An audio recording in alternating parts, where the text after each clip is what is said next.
here. Alright, pick up where we left off. We're in San Francisco. Okay, here we go. Okay. Oh, you got rid of that machine. But what are you doing here? There's something inside Thebes that I need. I went to Landfall. I met your CO.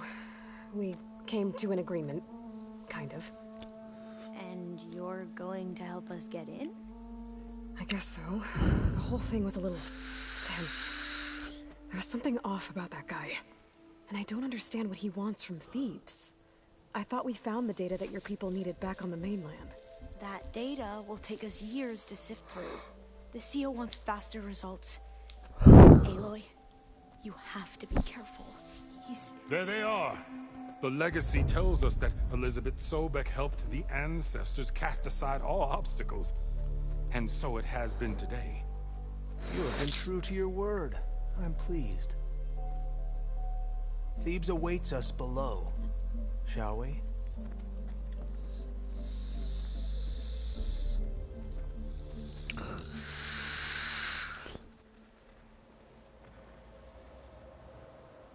Quite an excavation.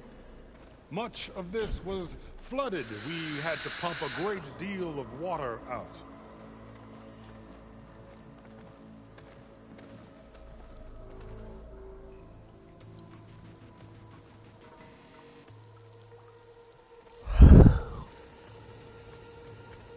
Behold, the door to Thebes.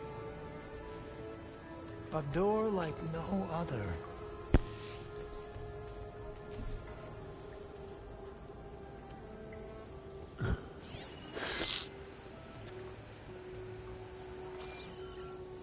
Well, you're right about that. It's designed to open for only one man. Ted Faro. But the legacy tells us that he worked closely with Sobek. He trusted her. Surely she could open the door, and so surely can you. Not gonna happen. At least not from this side. You said she was a living ancestor with Sobek's eternal essence. If I may, Pharaoh, great as he was, did not build his palace alone. We know this from scraps of data we found, the ones that pointed to this location. And we found evidence of passages below. Maybe they were built to aid construction. Or for servants. We can't reach them. The way is flooded and they're too far underwater, but... Yeah. I can reach them. There might be another way in down there. You see? With Sobek, there is always a way. Then do what you must to get us inside.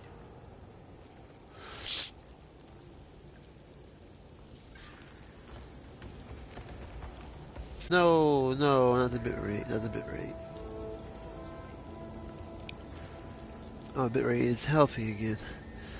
I swear, this 3D stuff is crazier and crazier.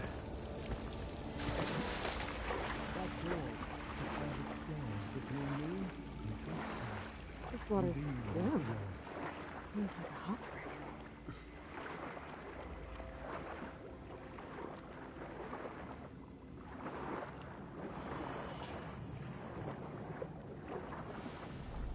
Look at that thing.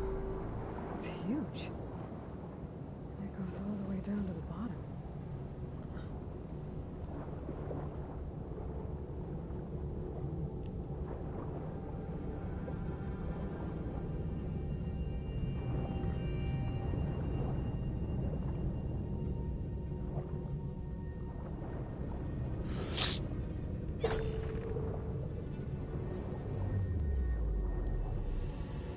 There's a rupture up there.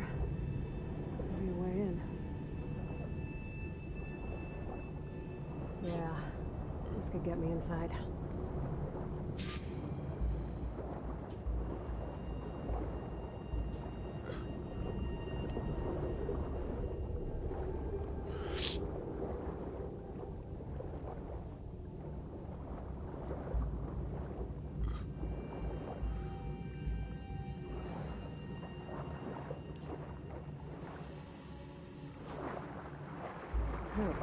Looks like this tunnel leads deeper into the structure.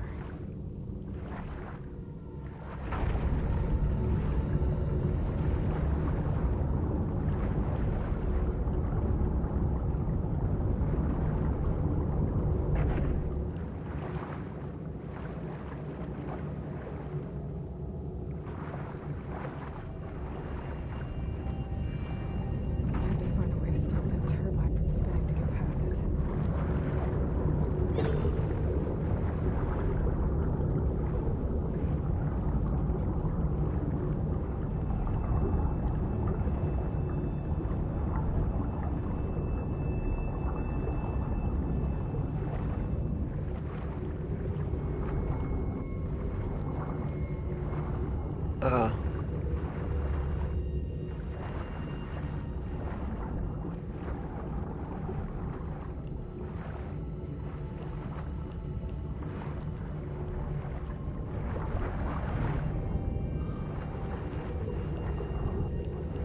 I can't believe it. I'm stuck.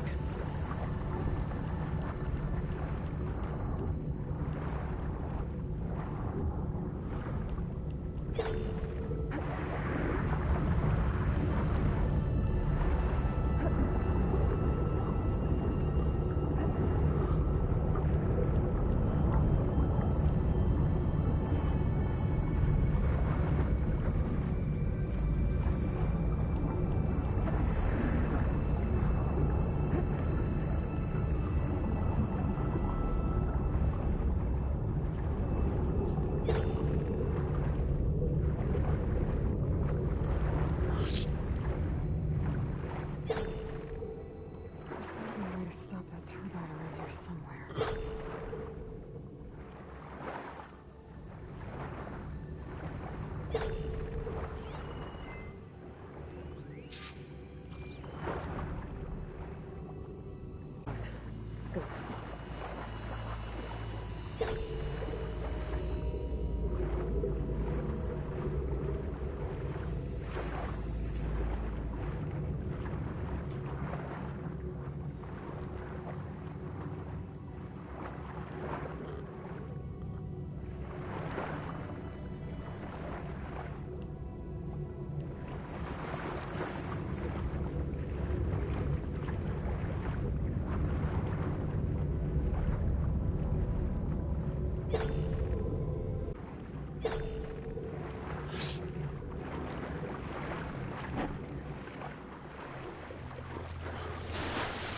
Okay, I'm inside, but how do I let the Quen in?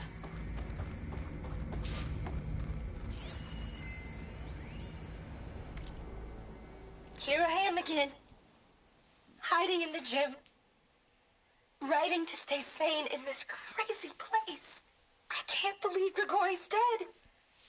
Our so-called spiritual leader was fine yesterday, and then suddenly passed away in his sleep, and no one will talk to me about it.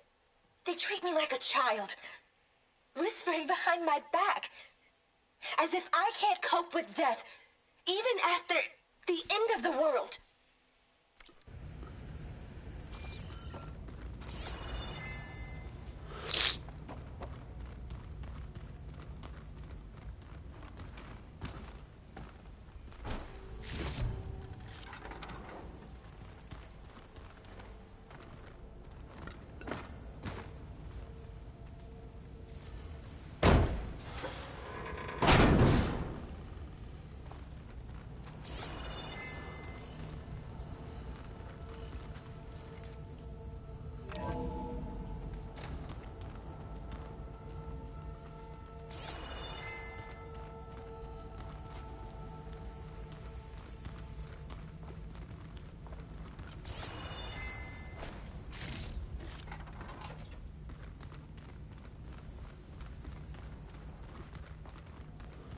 The living area. It's pretty big, too.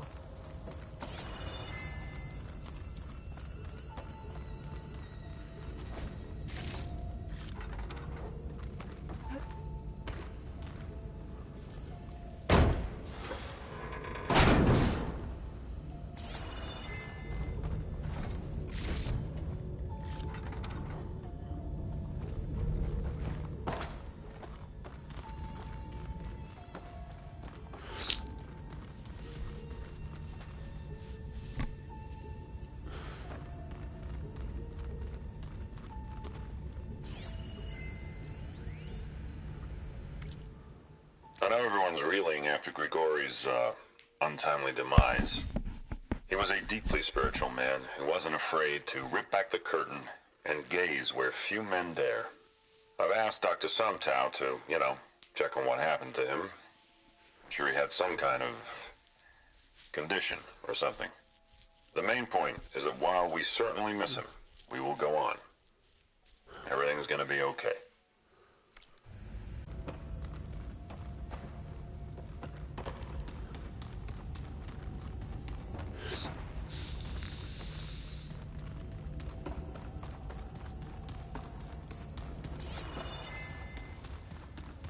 This is the way to the main door, so I can let the Quinn in.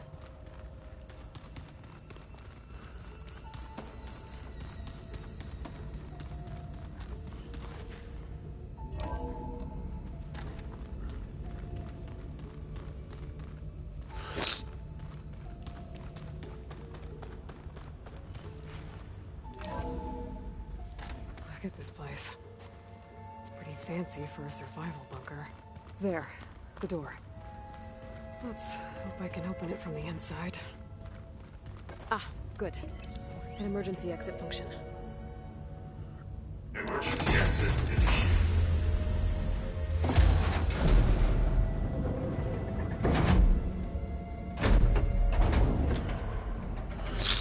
The door is open. Destiny is upon us. I knew you could do it. What's going on? The CO is preparing to enter Thebes.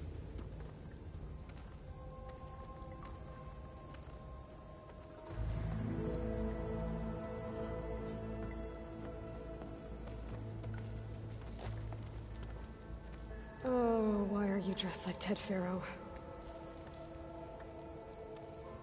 I am Pharaoh, renewed. My essence is the same as his. Across the years, across the generations, his soul is my soul. His will is my will. We are sundered in only one way. I need his final testament, his deepest secrets. And now that the door is open, those secrets are within my grasp. When I have them, I will be complete, as he was. I will have everything I need to save our homeland, and, as Pharaoh did, the world. Okay. I think there's some confusion here about who Pharaoh really was. No one knows better than I who he was, who he is. Me. The Renewer, greatest of the ancestors, the man who saved the world. And you. You understand, Sobek. You are her, Pharaoh's harbinger, his assistant. Come, we will descend into Thebes together, as it should be. Bring her the raiment. Raymond? As he is Pharaoh, you are Sobek. For an occasion this momentous, shouldn't you wear proper business attire? Whoa. No, no, no, no, no. No, I am not wearing that. No way. You will wear the proper attire to mark this moment. Or what? It is said Sobek valued life above all else. Is this true? Fine. I'll wear your raiment.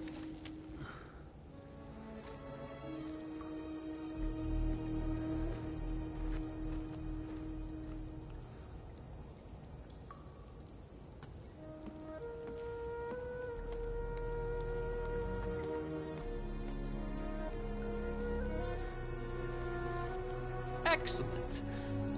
Shall we proceed?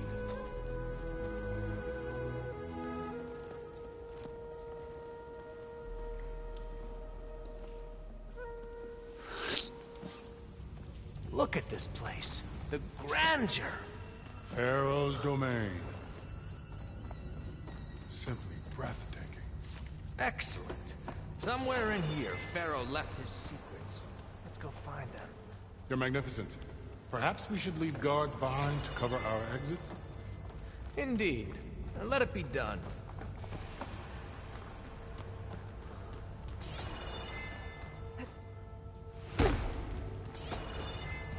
To think all this preserved for the ages. Most of Ted's women repulse me, okay? They're like contestants on a housewife sim preening for the hubby's attention.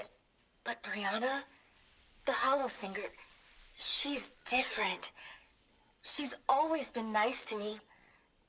And I love her voice, which has been conspicuously silent since Grigori died. She doesn't speculate or gossip like the others. She knows something. I can tell. and I'm gonna find out what it is. As destiny intended for me.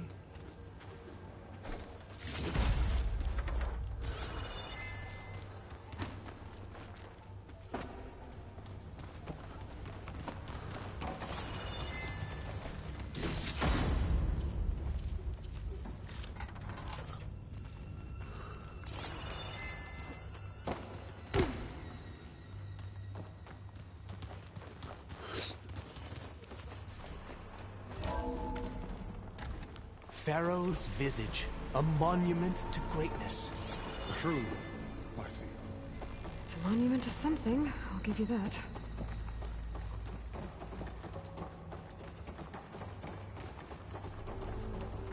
I think this way might lead down. Excellent. Remember every detail of his, Bohai, for posterity. It will be its own chapter in your legacy.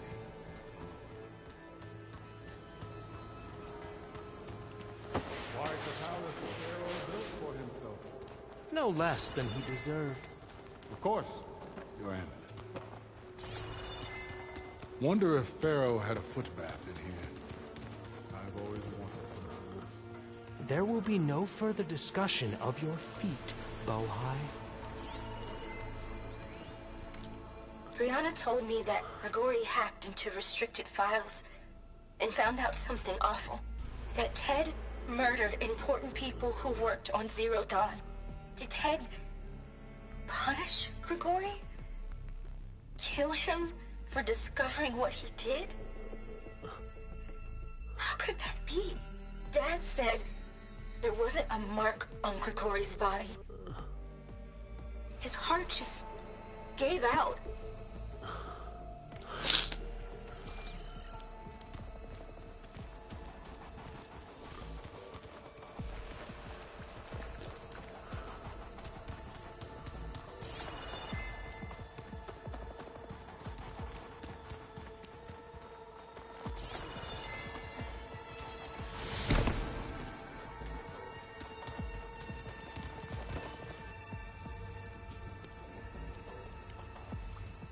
So hey, this is weird.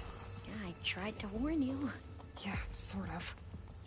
I'll explain everything if we survive long enough.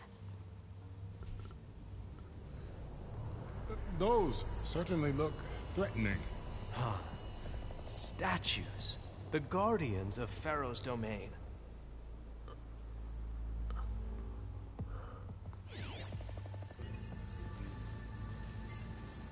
Those aren't statues. Look out! Get the CO out of here! This is just us then. We have no choice!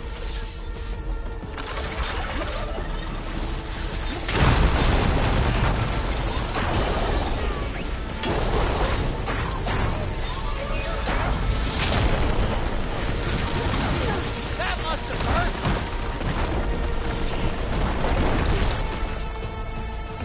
Keep at her!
Thanks. Where's Overseer Bohai? He has decided to return to the surface. A wise choice. We can't afford to lose any more diviners than necessary. So, no more delays. We must proceed.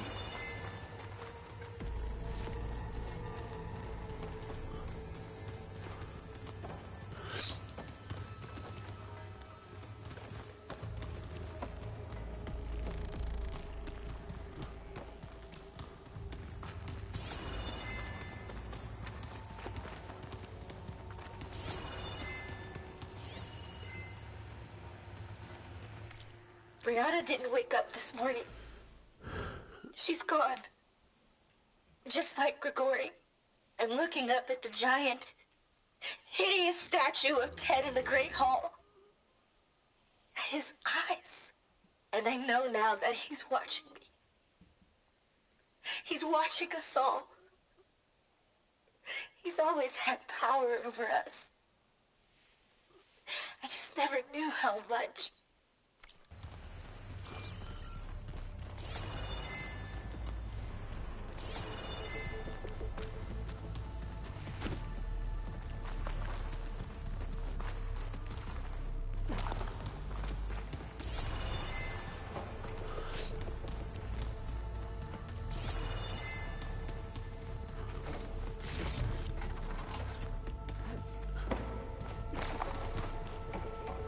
Yes, that looks like the way.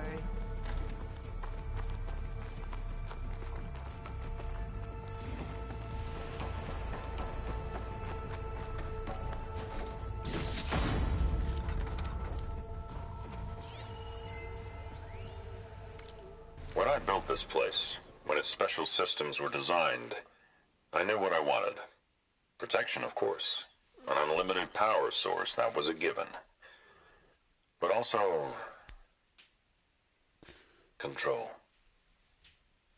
over every possible eventuality. After all, you never know what'll happen, especially when the human element is involved.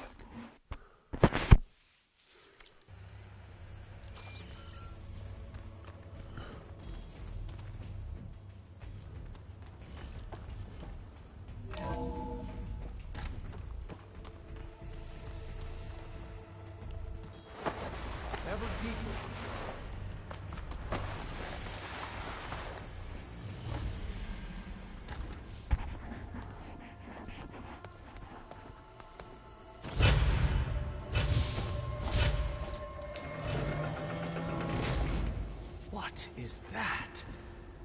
A reclining throne, attached to some kind of apparatus.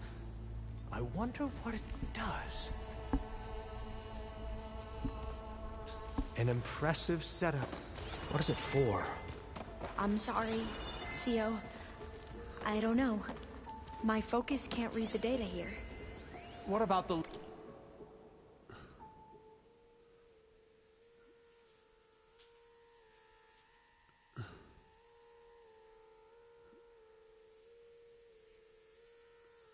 living ancestor? Is the data lost to her?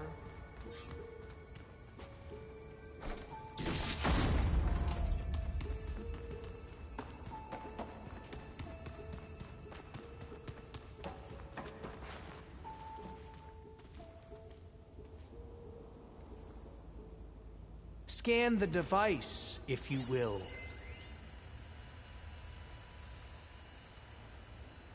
Made a minor adjustment to the gene therapy regimen and added a new cocktail to treat the symptoms caused by the mutations.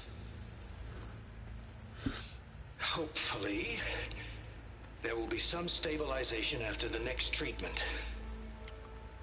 God knows what Ted will do to us if there isn't. The early results were so promising. No signs of aging, no cellular degeneration, but now... Oh, if only I had access to my old lab in Bangkok, or my old colleagues, or my old liquor cabinet. Stop it.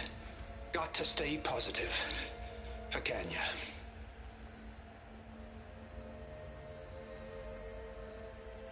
You saw something. I could tell. Did the data explain what Pharaoh used this device for? I think he was undergoing treatments to live longer. a lot longer. Really? Could he still be alive? Don't be foolish. If he were alive, he would have kept his essence. It would not have been passed down to me. Remember, he was the renewer. Of course he would have stopped at nothing to grasp the secrets of life and death. But not for himself. Everything he did was for a new beginning. For us, for the Quen. And for his true heir, me. You know, I'm starting to think you're right. You do have a lot in common with Ted Faro. I knew you would see, in time. Let us continue. His secrets await.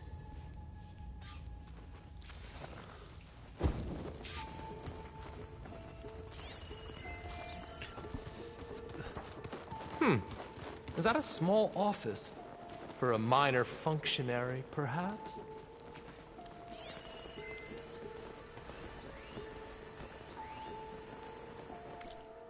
You did this for him?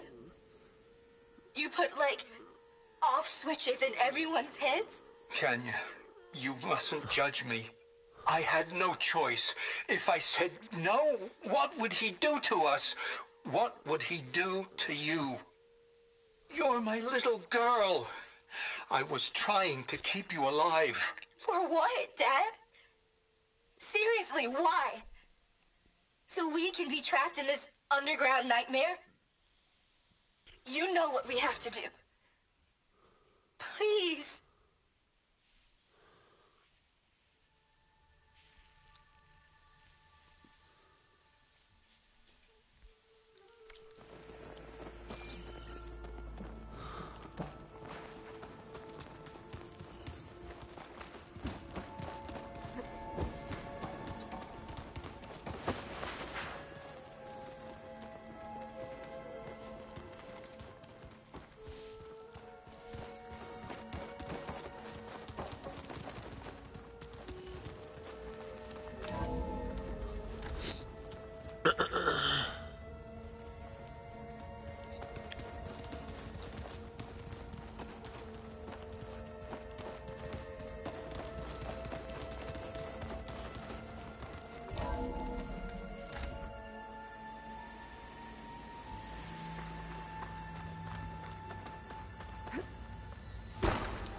Look at all this equipment. We are getting closer to the heart of this place. I can feel it.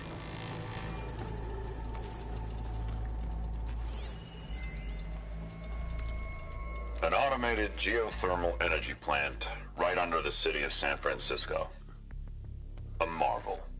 Even I can run it, and let's face it, I was always more of a visionary than an engineer. Which is why I had the foresight to insist on the inclusion of a very unique feature. Just in case anyone ever tries to steal my cheese, so to speak.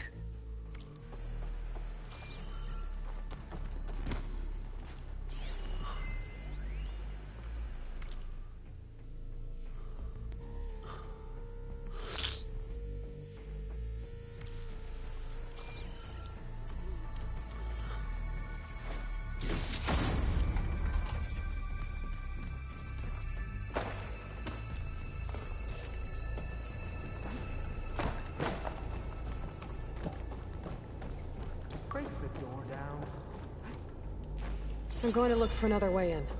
Good idea. It's worked before. Very well. Get to it.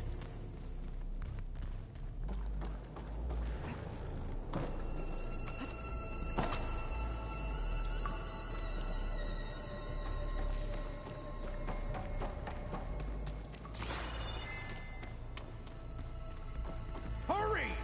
Break it open!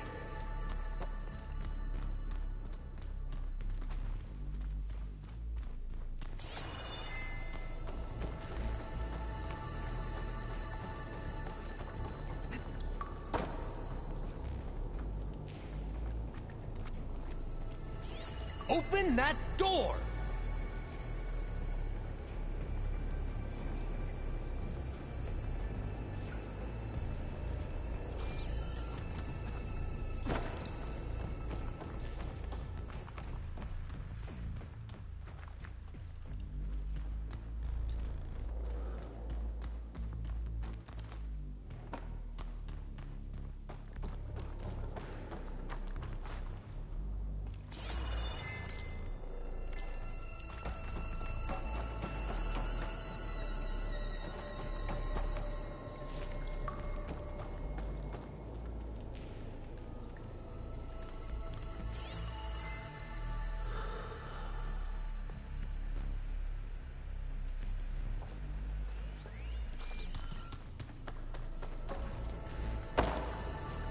How long does it take to bash through a door? Ah, is that a vent of some sort? Not a bad idea.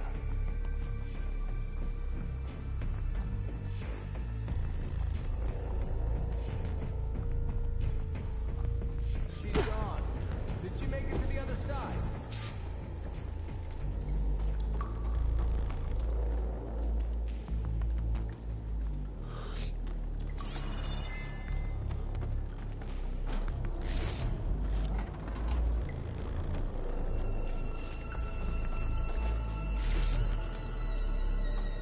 Console. Maybe I can access Ted's files from here.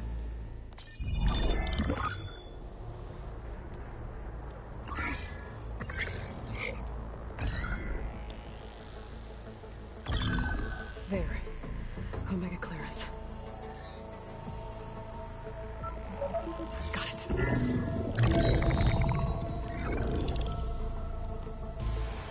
What do you have to say for yourself, Ted? Somtow's dead, along with his kid. Found him on the floor of his office this morning, holding hands. Must have poisoned themselves. I never would have put them to sleep. She was just a girl, for Christ's sake. I offered them life, and this is how they repaid me, by leaving me all alone. But I guess I've been alone since this whole thing began. Alone in bearing the burden. For the past. For the future. Same old Ted. No matter who dies, he's the one feeling sorry for himself. Liz's future. Liz's children. Someday they'll come, and I'll be here to greet them. Sometimes said my aging has stopped altogether. If anything, my cells are replenishing faster than normal. I just need some time for the mutations to calm down. Time. And energy. Sometimes if the reactor can give me what I need to grow strong again. To get my shit back together. So I can greet the kids. They're gonna need me. My advice. My guidance. And then I won't be alone anymore.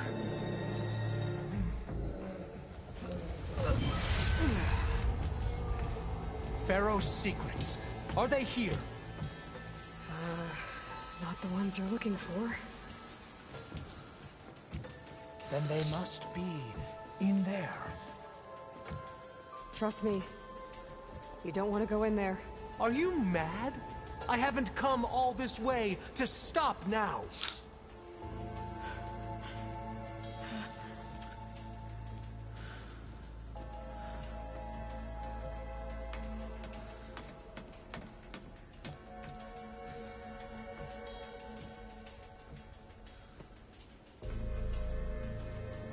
At last, Pharaoh's legacy is mine.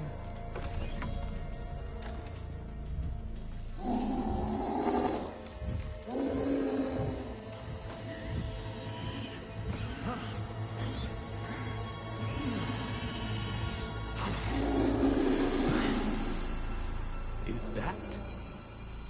It's him.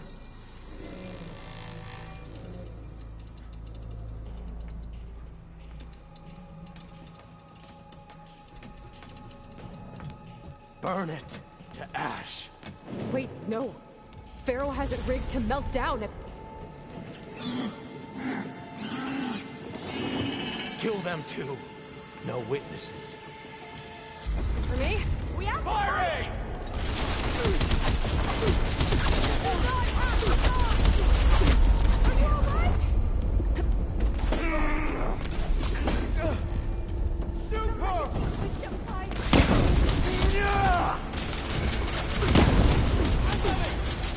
Bring down that Outlander! Just surrender!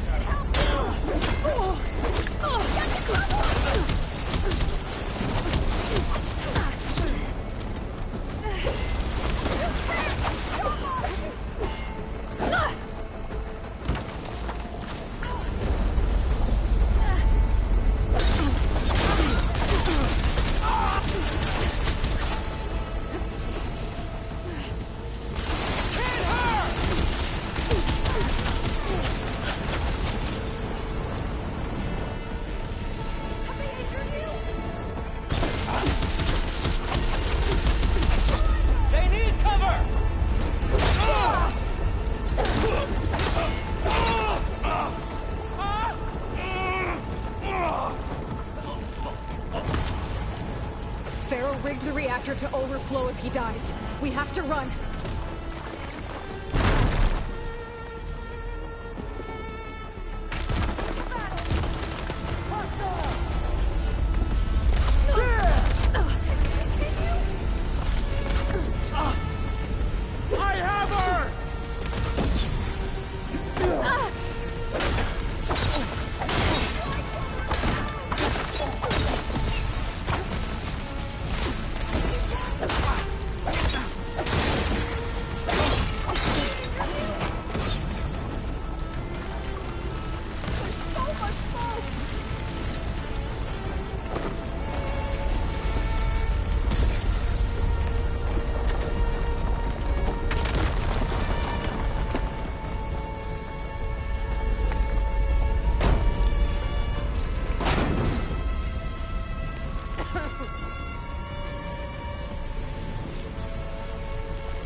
Oh shit, I'm trapped. No, I'm not. I'm out of here.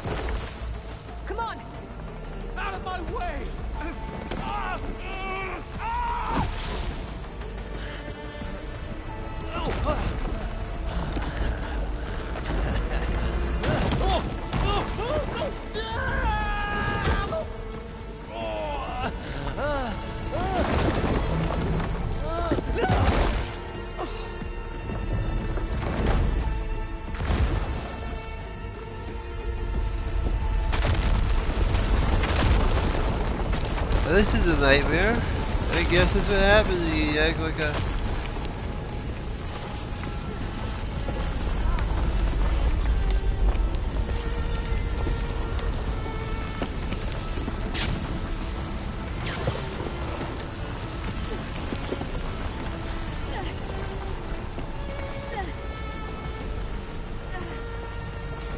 Soldiers, above us! I've got her now! It's the Outlander! Aloy!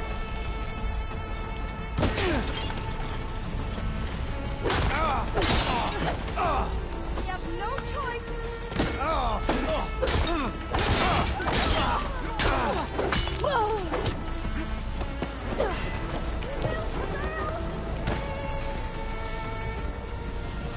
Come on now, let's get out of here. Come on, Alva. Out we go.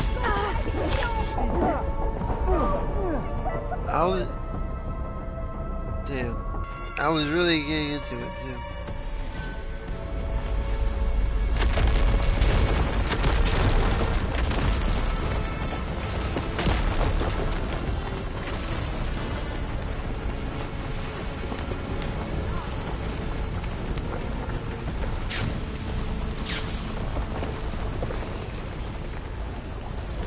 Soldiers, above us! I've got a bead! The Outlander's here!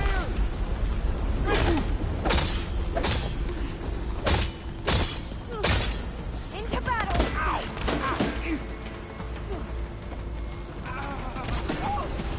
What is it doing? Let's strike in unison!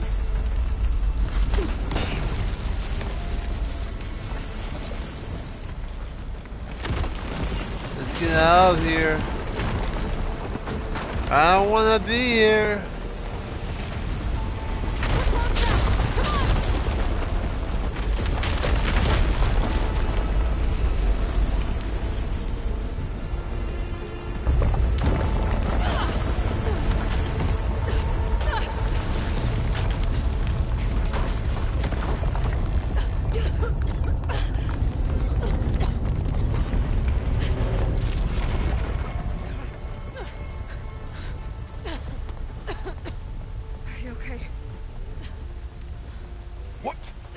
fiend.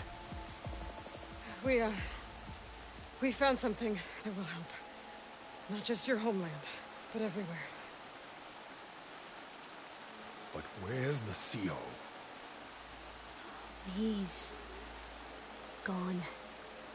I guess you could say he gave his life to help us attain the secrets of Thebes. I see.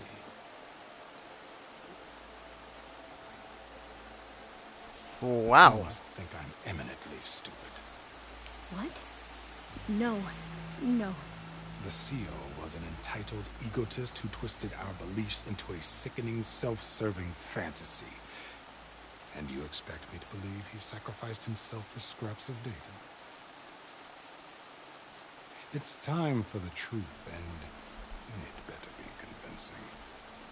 Otherwise, I'll simply order these soldiers to open fire. Hold on. You're right.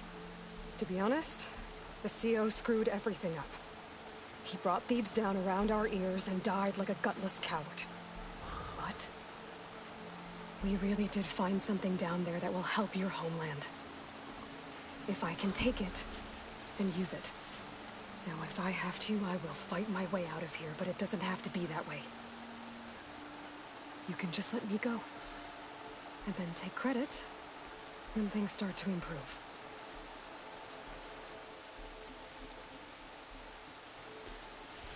Success certainly does sound better than failure.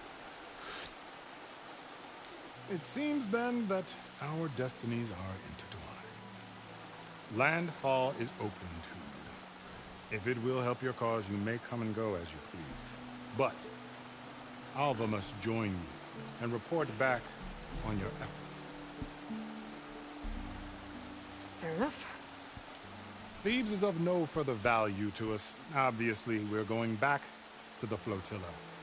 Alva, I expect your reports to be thorough.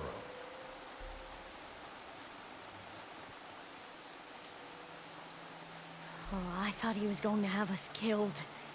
And instead, I get to join you. Glad to have you. But you're going to need a little help to reach our base. Varl, I made a new friend. I need you to meet her at the Quen Ferry and escort her back. On it. Can't wait to meet her. Trust me, you'll love it there. Varl will give you a better focus, and all of the data you could ever want. Head to the ferry. I'll join you back east as soon as I can. A diviner must follow the truth, wherever it leads. I'll see you there.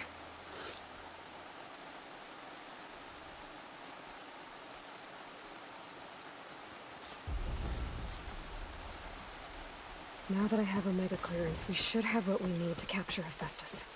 But before I head to the ferry, maybe I should stop by Landfall. With the CO gone, maybe more Quen will be willing to talk. And there's still that Tallneck nearby. I've got to change out of these clothes. I can't believe the CO made me play dress up.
gently.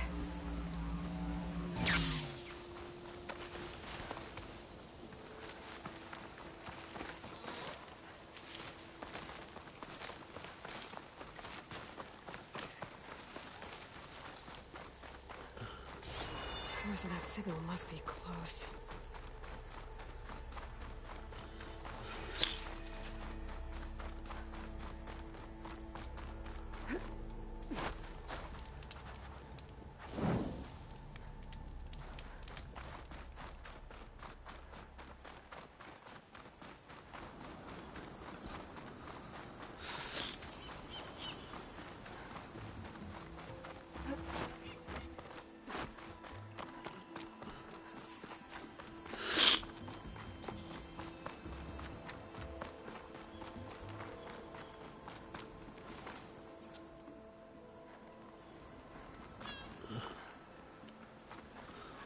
Guess I found out who's sending that signal. I was told there was a Tallneck in the area.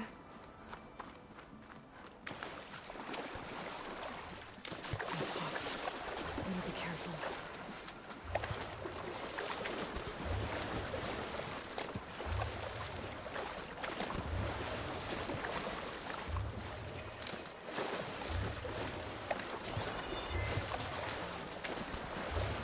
Doesn't look like the Tallneck's working. Maybe my focus can tell me more.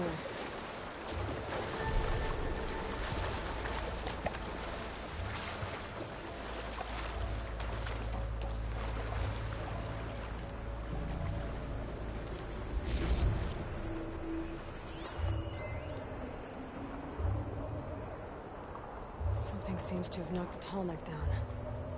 Maybe the current. Better take a look at the damage.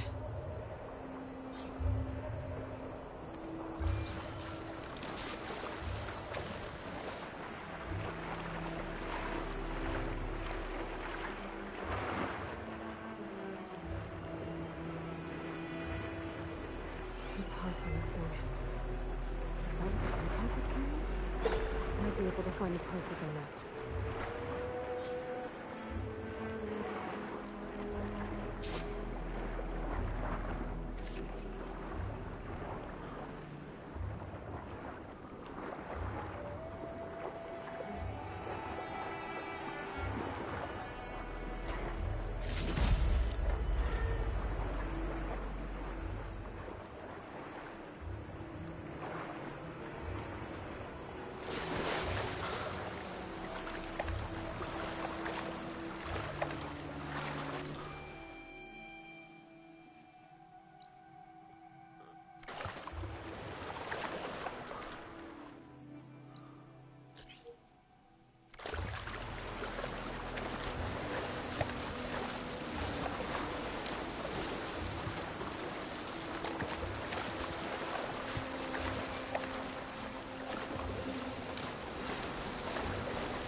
Tallneck parts must be up there somewhere.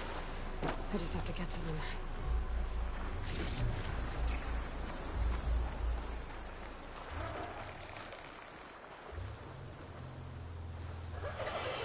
There's another cauldron out there that has override data on that machine.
Top nests. Wonder if this is where those sunken tallneck parts ended up.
It's about to get loud.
Next idea.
That looks like the part I'm looking for.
picking this up.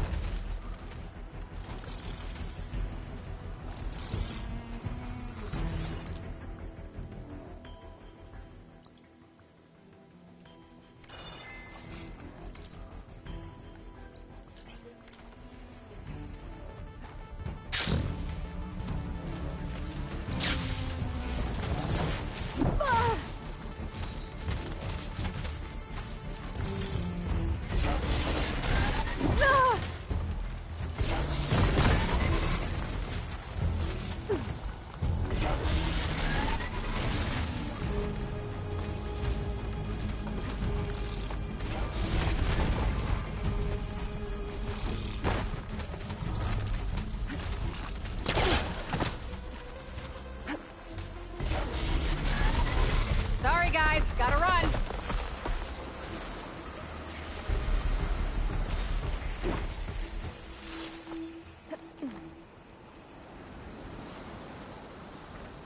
That's the end of that. And I got a hold of one of those tall neck parts. One down, one to go.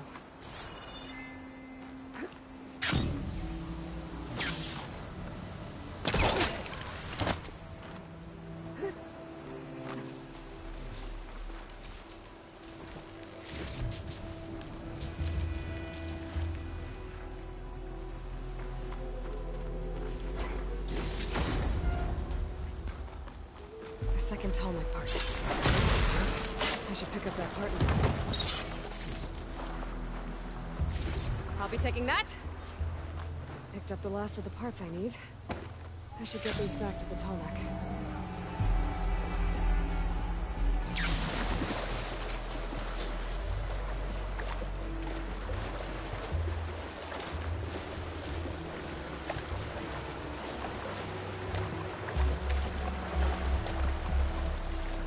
Works.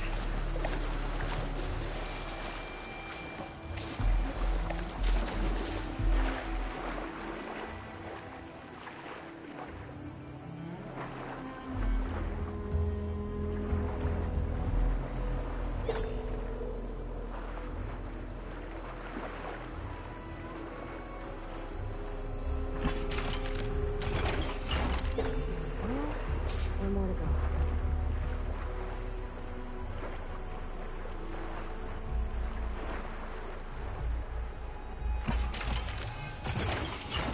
That should do it.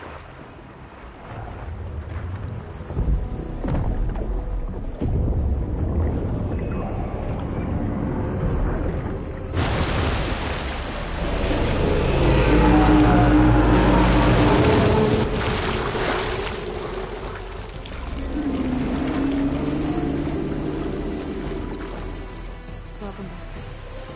Just need to find a way to clean it.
jump onto the tunnel from here.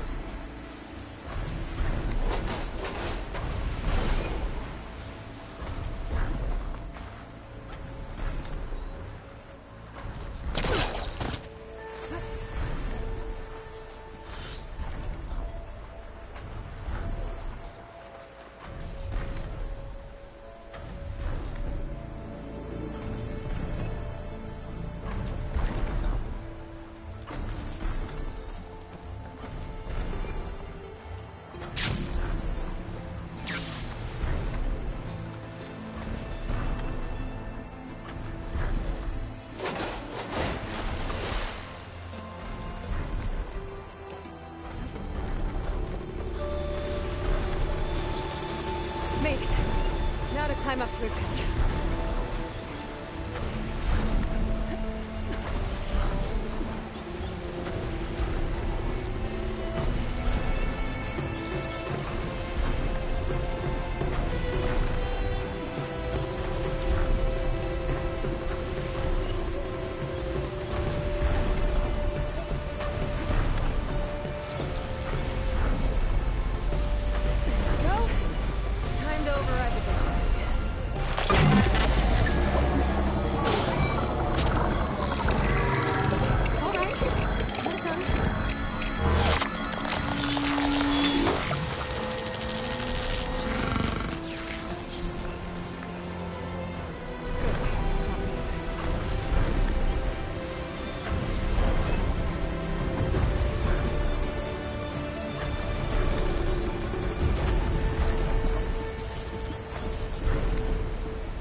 My fellow scouts found ancient ruins west of here. They claim to have seen a relic of the ancestors inside, but couldn't find a way to retrieve it. Perhaps a living ancestor could discover a way where others could not. Maybe. If I find myself in the area. May the ancestors guide us.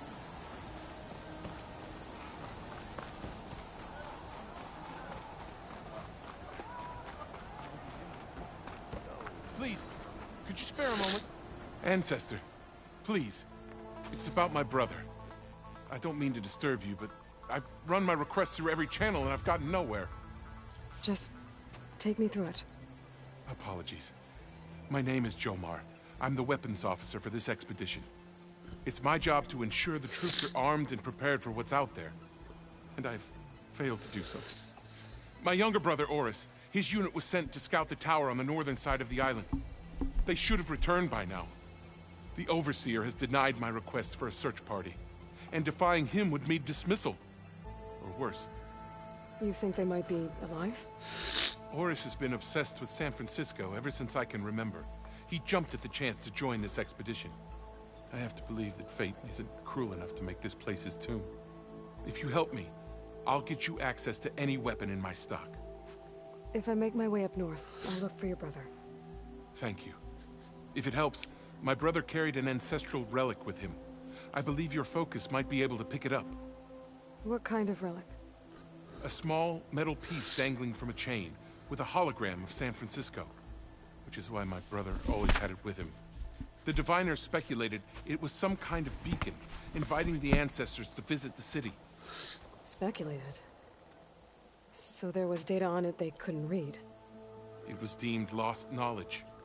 If my brother truly is gone, could you maybe bring the relic back for me? It meant so much to Oris. I'd like to keep it safe. For him. Of course.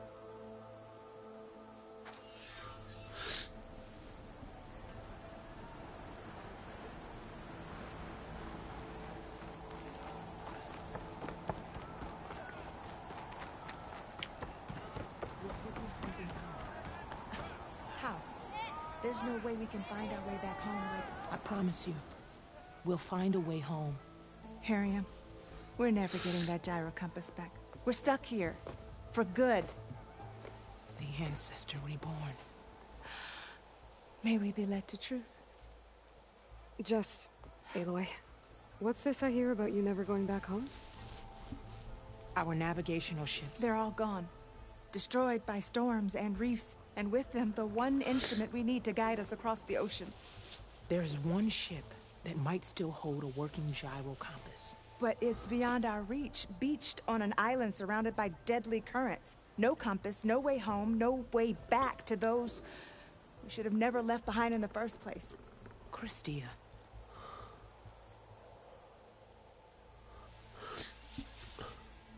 So what is this gyro compass you're looking for?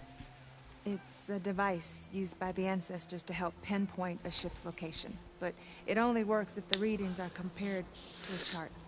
How'd you get your hands on something like that? I guess it's safe to tell you, since you carry the gift of the ancestors. The diviners found them on ancient vessels back in our homeland, and modified them so we could use them on our ships. Without them, we're at the mercy of the seas. You said what you need is on a ship somewhere. Yes. The ship we were stationed on. The night we approached landfall, a sudden squall hit the fleet. While some ships managed to find safe harbor here, ours ran aground. The crew abandoned ship, hoping the ocean would spare us. I thought we'd drown for sure. Thank the ancestors, we somehow got washed up on a beach southwest of here. Scouts found us and brought us to landfall. Not that it matters. The only ship with the gyro compass is grounded and surrounded by deadly currents. So you two are soldiers? Navigators, actually. I'm Harriam, and this is Christia. So you two know how to use this instrument? The gyro compass.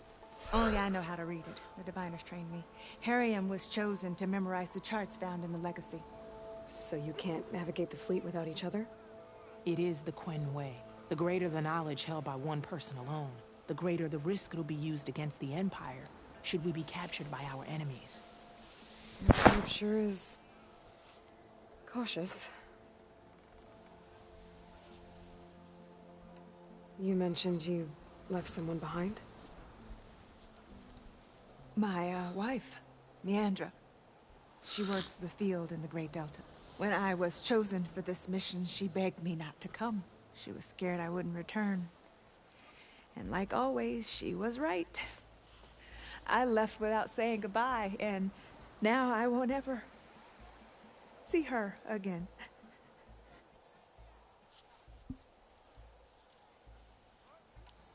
Maybe I can help. Not unless you can fly. I can't do that. But if I find a way, I'll come back. She's an ancestor reborn. Maybe she really can help. I will not let myself hope just yet, but I thank you for your kindness.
Snowfall's blanketing the land.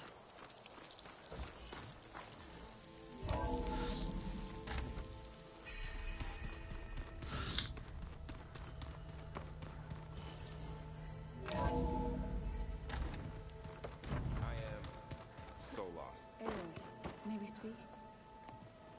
There she is. I hear you found Thebes. How was it?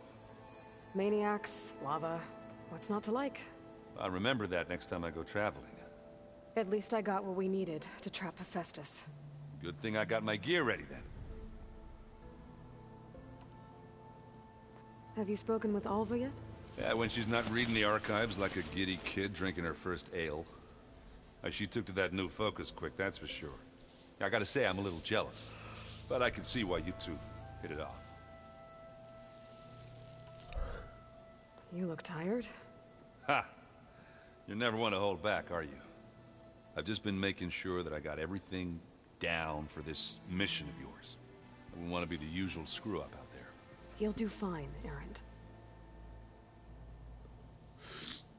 I should get going. As soon as you want us heading out to those cauldrons. I'll give you the heads up.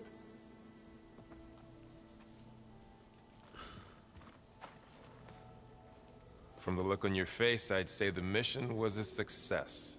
I got Omega clearance. Is everyone ready to head out to Cauldron Gemini?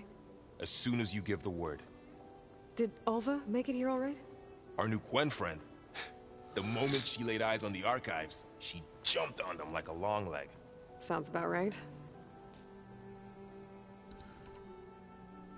Once Gaia is back up and running, I expect you to put all your training to good use. The seeds have been planted. All they need is a chance to bloom. What? I thought that was pretty good. Zoe liked it. I'm glad you and Zoe found each other. Don't forget, you're to blame for that.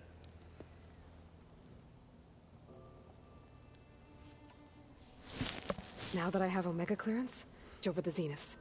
Can't wait to see their faces as they stare down a bunch of charging Thunderjaws. Better them than us, for once.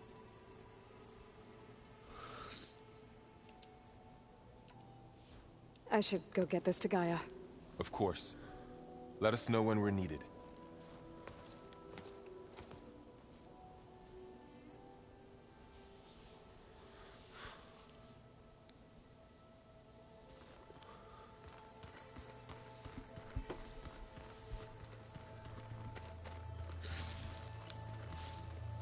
Aloy, well met. We've been briefed on our mission, and are ready whenever you wish to head to Cauldron Gemini. Were you able to finish the new arm Gaia was helping you with? Indeed. I was hoping we could discuss it, if you have a moment. Have you spoken with Alva? The Quen is peculiar. Nothing like a Tenakth. Her mind is sharp, that much is certain. But it's hard to imagine her surviving in the wilds. Trust me, she's tougher than she looks. I will take your word for it.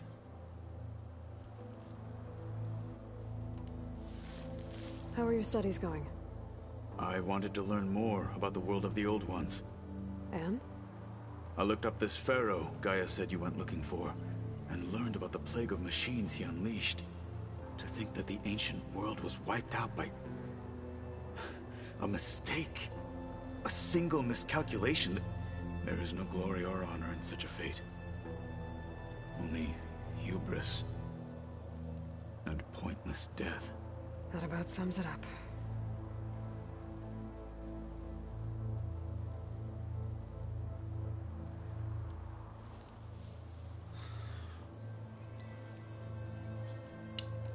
You wanted to talk about your arm? Indeed. It's time to test it. And I want you to be there. Okay. How are we doing this? Not how. Where? Will you meet me where we felled Regalla's Tremor Tusk? Right where the river bends? Sure, if you want, but I'm not sure I understand. You'll see when we get there. I promise. Then I'll let you know when I get close. You have my thanks, Aloy. I have to go now. Then do not let me keep you. Like I said, I'll call you when I'm close to Regalla's old outpost near the bulwark. May the Ten guide your way.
I think this is where Kotallo wanted to test out his new arm.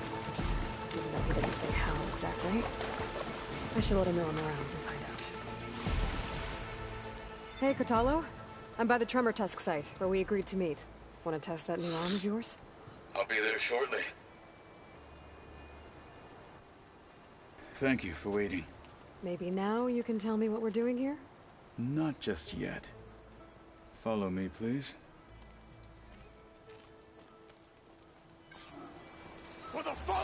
Someone's being awfully mysterious. You took your sweet time telling me what you wanted to do to the bulwark. Consider this my revenge. Fair enough.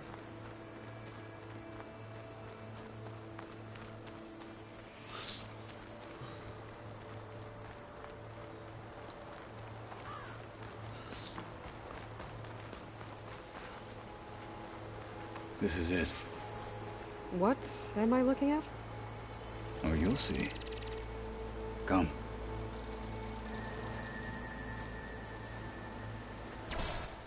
All right, talk to me, Kotallo. I wish to test the arm on that. It has menaced the valley for some time. Killed more than a few of the Sky Clan. But no longer. I'm honored to help.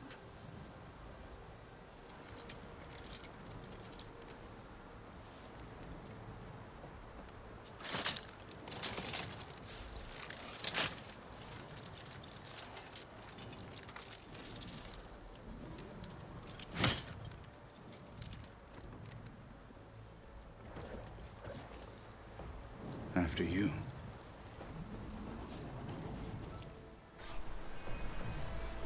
Let's see how this thing likes the taste of metal.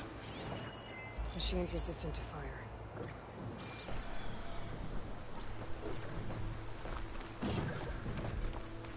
No one is climbing that mountain. Not even me. Must Noct were right.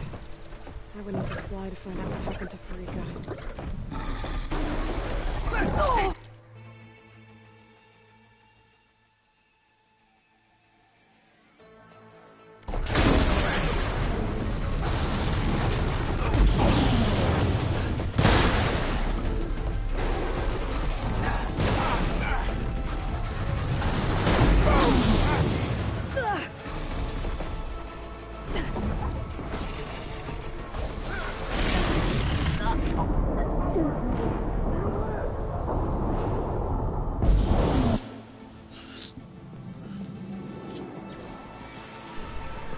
Let's see how this thing likes the taste of metal.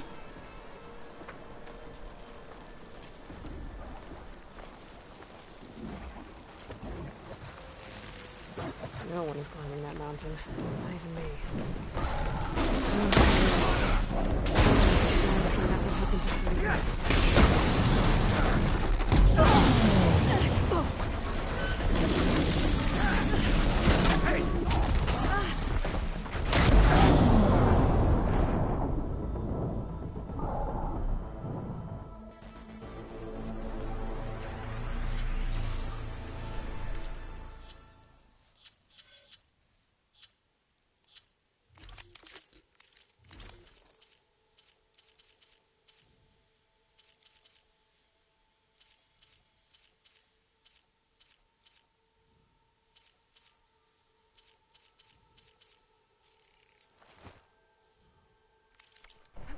Let's see how this thing likes the taste of metal.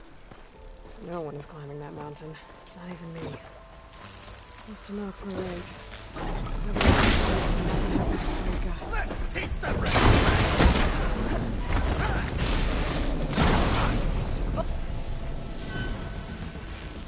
My blade. You were well trained.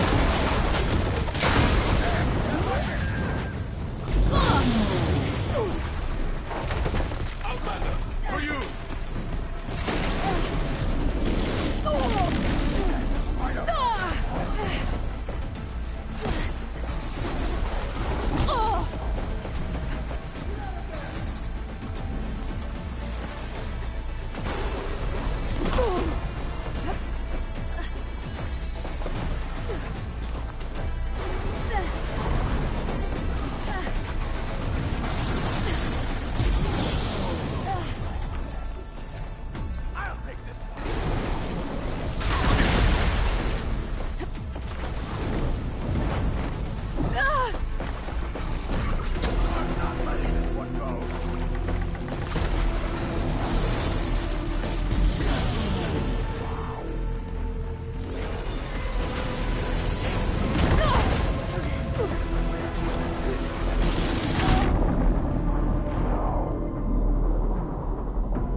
Let's see how this thing likes the taste of metal.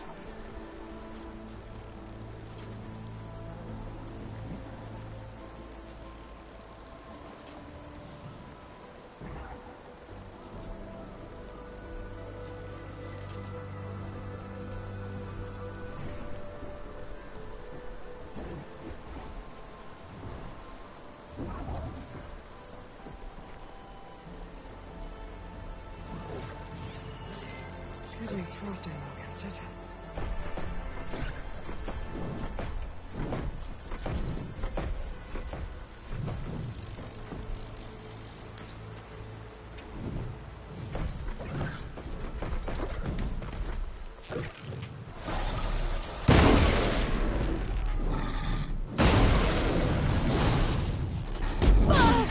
We can't finish this if you die!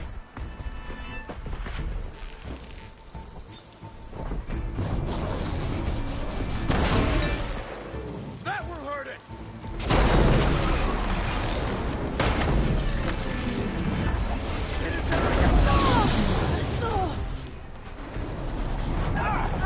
No one's climbing that mountain. Must have not for right. I never need to fly to find out what happened to her.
Fight me!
Well, I think it's safe to say the new arm works fine.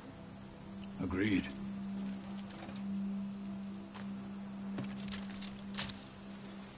Then why are you taking it off? This is what I am now. What I overcame. Anything else feels... wrong. Like a disguise. I'll use the new arm when I need it, but the rest of the time, I will simply be myself. I wouldn't have it any other way.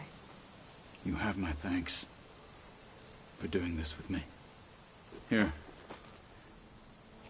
Something to mark our victory. Thank you. I'll see you later then. The Ten be with you, Aloy.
Finally, something good.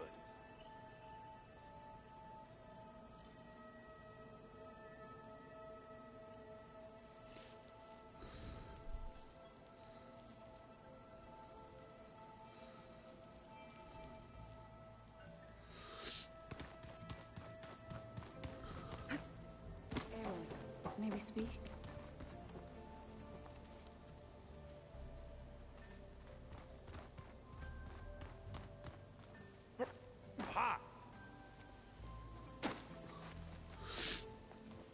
Welcome back. Good to be back. Have you met our new Quen guest yet? I could barely keep up as she gave herself a tour of the base. Varl gave her a new focus. Though when he told her she was free to access all the data we had here, she turned so pale I thought she'd faint on the spot. We showed her to the archive room so she could see for herself. She hasn't left the place since. Sounds like Alba.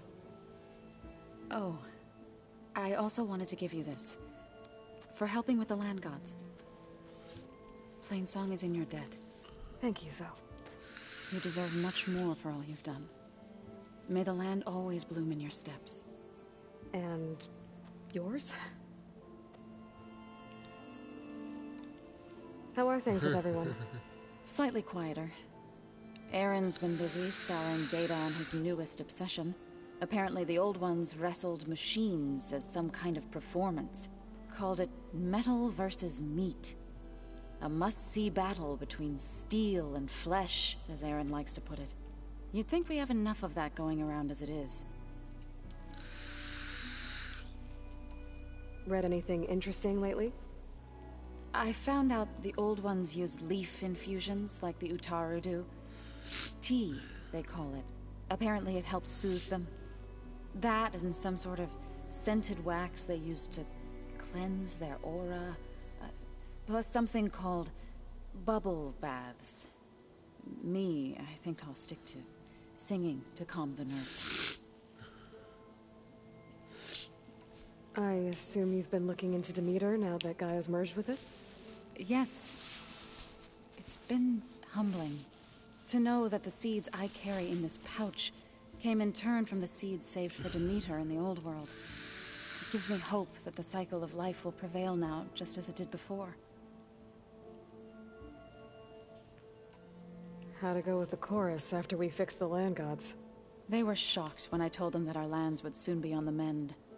I thought Fane's eyes would pop out of his head. But of course they had no choice but to take it as good news, even if it meant all their preaching about meekly accepting our doom was exposed as rot. To be honest, I found the conversation to be highly enjoyable. I'm glad. You deserve it. They're lucky that you never gave up on saving them. Yeah, definitely lucky. I need to get going. Right. You've retrieved the Omega clearance. That means we'll be going after Hephaestus soon. I'll make sure my gear's ready. No, I almost became forensic. Dangerously close though. Too.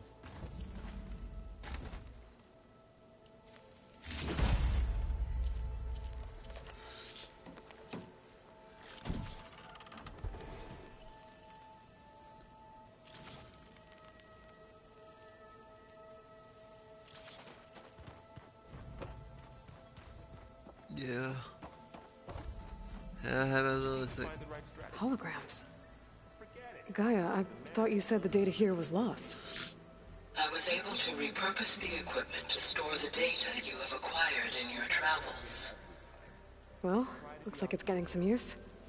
What's hiding in this little file? Aloy! Right to work, I see. There's just so much. I mean, we knew of artificial beings that served the ancestors, but Gaia? Oh, she's amazing! And you, a true reincarnation of an ancestor. Genetically speaking, of course, not like the, late CO. And there's more ancestors out there, returned from beyond the stars. Of course, they're trying to kill us, which is not great. And Eric Visser is with them, which is disturbing. And then there's Hephaestus, and... Okay. How about we take it one step at a time? You're right. I also owe you an explanation for everything that happened at Landfall.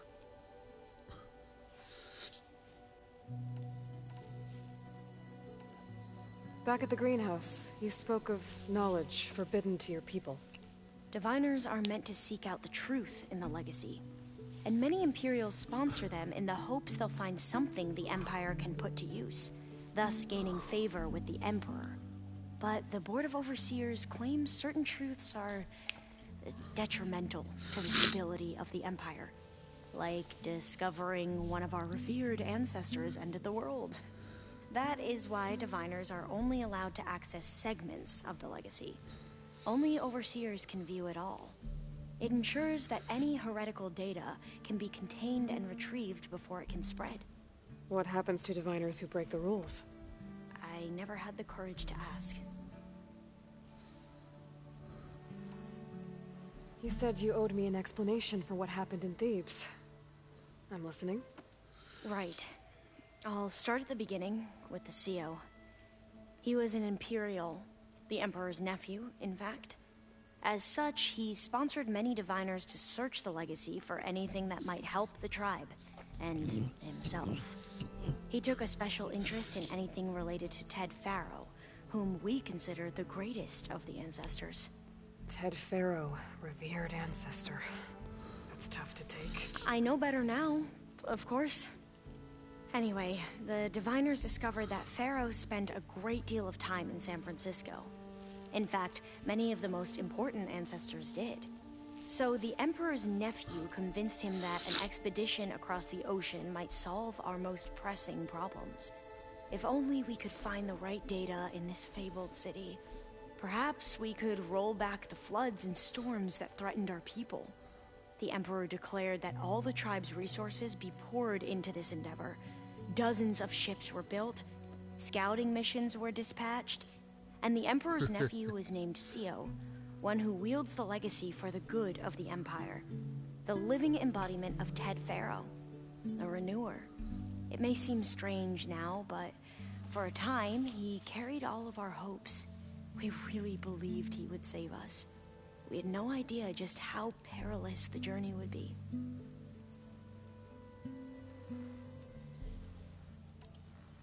You said the expedition across the sea was more dangerous than you thought it would be. What happened? We lost most of our ships to hurricanes, and scores of soldiers perished to hunger and disease. And that was before we even hit the coast. Once we landed, machines ripped our patrols apart, and we struggled to replenish our rations. There were bright spots, to be sure. We found Thebes and the greenhouse, but nothing improved the CEO's mood as his dreams of saving the tribe were slowly dashed. He became more and more obsessed with Thebes and what lay behind its door, and more convinced that the title of CEO was no mere honorific. You heard him, spouting nonsense about Pharaoh's essence, and these weren't the words of a sane man. But he was quick to put any who spoke out in front of a firing squad. What a great guy. The Quen are wrong about many things when it comes to the legacy. I can see that now. But what the CO became was a complete perversion of what principled diviners stand for. The pursuit of truth. I'm sorry you had to endure his madness. I'm just glad it's over. For everyone.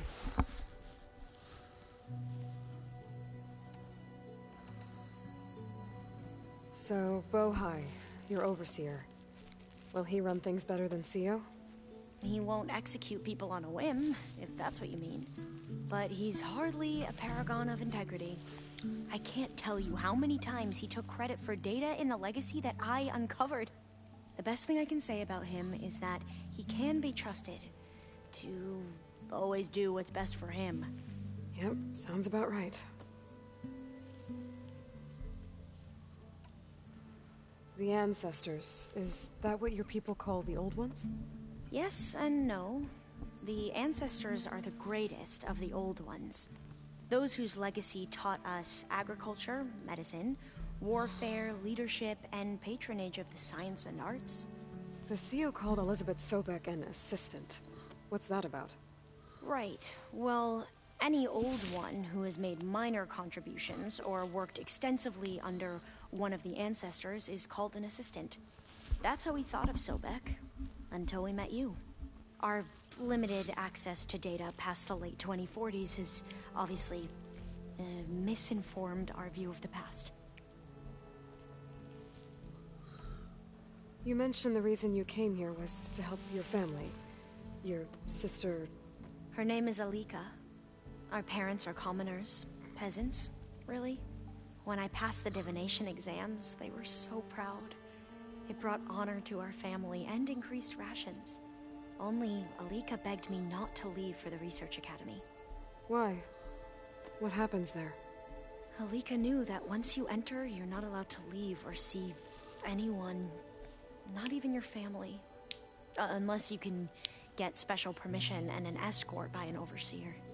It sounds harsh. Like the focuses we keep, diviners are few in number, and the Empire is, well, fearful that outsiders will try to steal our knowledge. Last time I was allowed to see my family was just before our voyage here.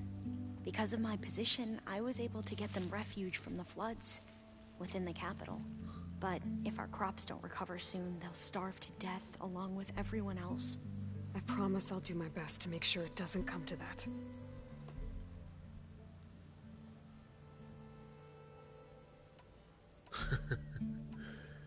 I imagine you don't know anyone here that well yet, but they're a good group. It's funny because one of your friends is, well, another you. Not that you are the same person at all. I mean, you are, as in, you're both genetically Elizabeth Sobek, but even so, you're different. Yeah, we are. I hope everyone's been treating you okay. Oh, yeah, of course. They've all been extremely welcoming.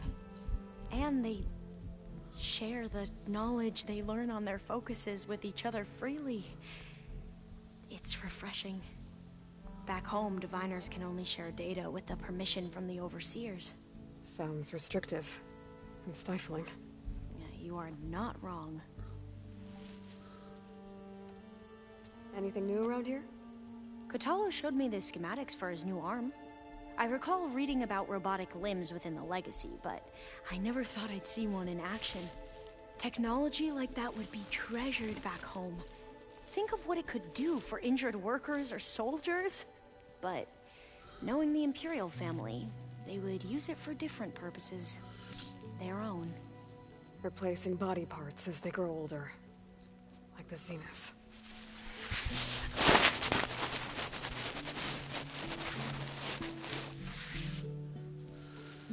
I see you've been using your new focus. It's been fascinating. So much better than the version the Quen have. What would have taken me years to sort through, like the database you helped me recover, with this, I've been able to establish search parameters to speed up the process. This could revolutionize how diviners analyze the Legacy. That is, whatever part of it the Overseers would actually let us study. You wanted data, you'll find lots of it here. A diviner has never had this sort of unsupervised access to archives such as this. And knowing you, I suspect there is much that would normally be forbidden held within them. But I was sent here to help you. I would be remiss to ignore any truth laid before me. Maybe it'll help the Quen find their way back to the path of truth. What the heck does remiss mean? You mentioned Eric Visser? How do you know about him? The Zenith who tried to kill you? He is known to the Quen as the Protector. Combing through data related to his work led us to breakthroughs related to weapons and military tactics. Knowledge our rulers used to conquer and expand, to become the empire we are today. That's why he's one of our most revered ancestors. But, based on your encounter with him, it appears he's even more ruthless than we ever imagined. Yet another distorted interpretation in the Legacy. Well, at least you're piecing together the truth. If only the Overseers back home would do the same. Beta mentioned other Zeniths. Tilda, Verbena, and Gerard. I'm afraid I don't know anything about them. Whatever legacy they left behind, the diviners haven't recovered. I need to get going, but if you need anything... All I need is to help you succeed in your mission. The plan Gaia told me about, to capture Hephaestus, it will help set things right. I hope so. Then I will do whatever I can. I promise.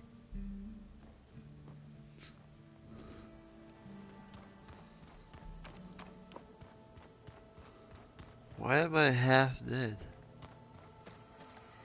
Oh, the battle of the mountains.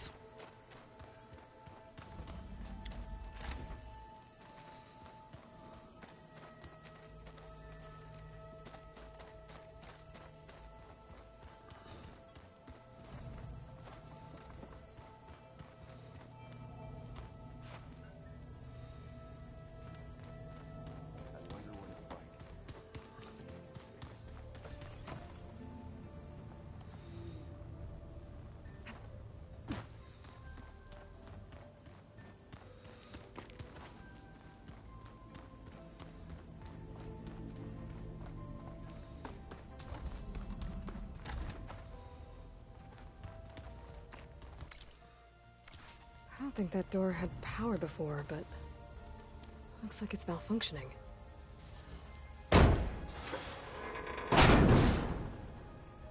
Looks like some kind of maintenance space.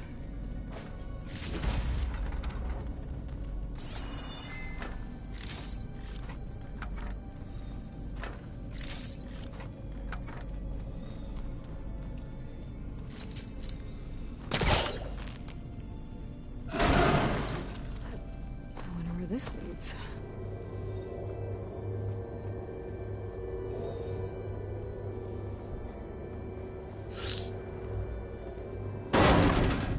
Power cells? Huh.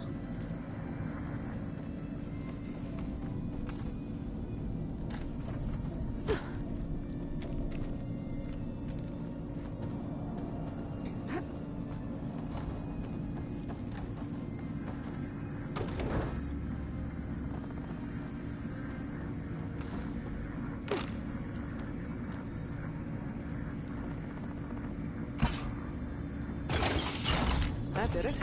Aloy? A bunch of lights just turned on up here? Was that you? Oh. Huh. Yeah, I guess it was.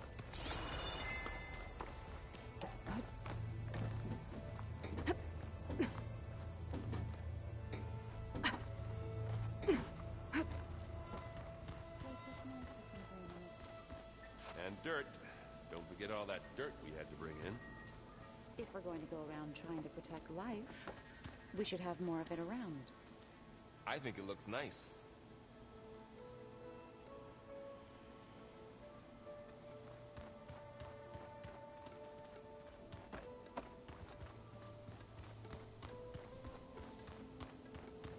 There's a lot of stuff in here now. Ovas, Errands, and Katalos, I'm guessing.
Looks like Gaia was able to unlock that door. There's a lot of equipment in here. Gaia, what was all this for? This room was designed for management of the facility's vast seed banks. From here, control center operatives would have monitored new crop rotations into the automated farmlands, now known as Plainsong. I see.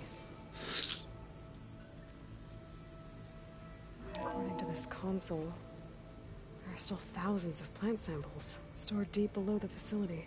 I could ask Gaia about them the next time I talk to her.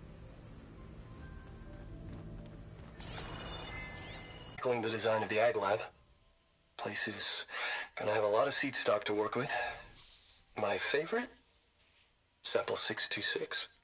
Calotropis gigantea. The crown flower. We used to have one in our backyard. Butterflies always fluttering around. Every morning, August would run out there to check under the leaves. See if any caterpillars turned into chrysalises. Now, I'd like to imagine that the future will be filled with them.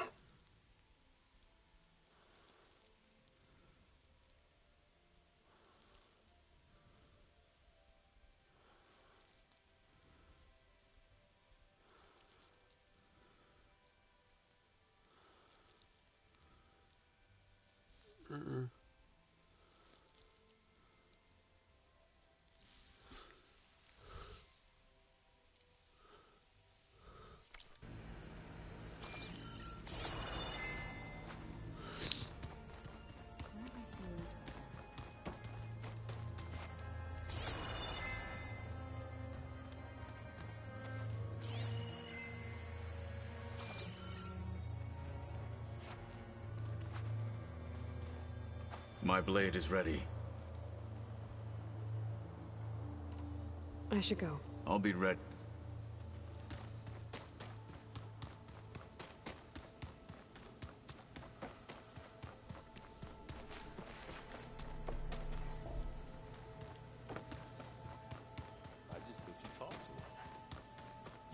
I've never seen so much data in one place.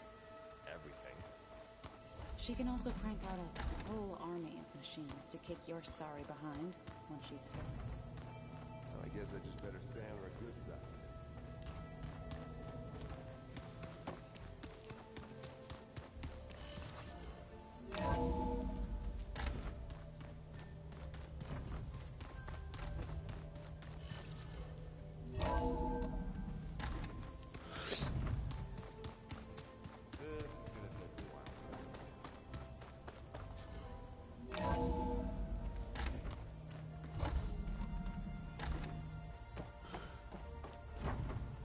Welcome back.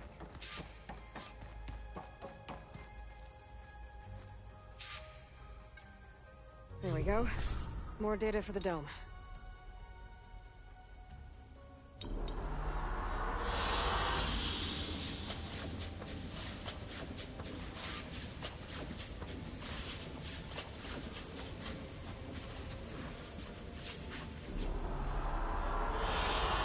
An excellent choice.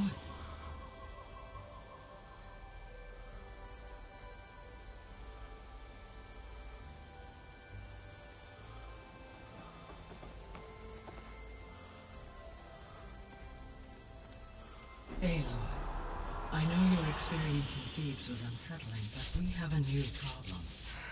Did something go wrong with Beta and the rig? Will we be able to transport you to Gemini? The rig is complete. The problem is Hephaestus itself. It has accelerated its proliferation throughout the Cauldron network, increasing its power. But with your sub-functions restored, we can still succeed, right? Correct. But the net effect is that absorbing Hephaestus will take longer than previously calculated. How long? Even with Omega clearance, my current estimate is that the merge will take 35 hours. And each hour increases the risk of detection by the Zeniths.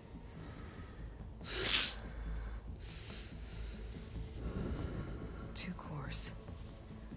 Two overrides. What if the merge were carried out by two clones of Elizabeth Sobek, both armed with Omega clearance? How long then? Half the time? Hephaestus would be unprepared for the simultaneous labor of two operators, in addition to obvious synergetic efficiencies. Calculating. It would reduce the merge time to approximately 4.5 hours. Okay. Varl, it looks like we're gonna need Beta at Gemini. Do you think you can convince her? I don't know, but I'll try. What about our diversion? Are the pulse generators ready? Only a final test remains. I am confident that if fired in proximity to other cauldrons, the pulses will mask our activities at Gemini from the Zeniths. Good. As long as Aaron can operate one without shooting himself in the face. Aloy, you better get down here. Beta's in bad shape. Okay.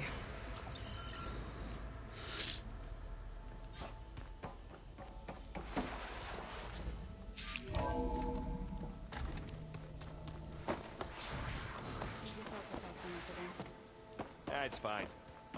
I can take a look if you want. Nah, usually works if I just flick it a few times with my thumb.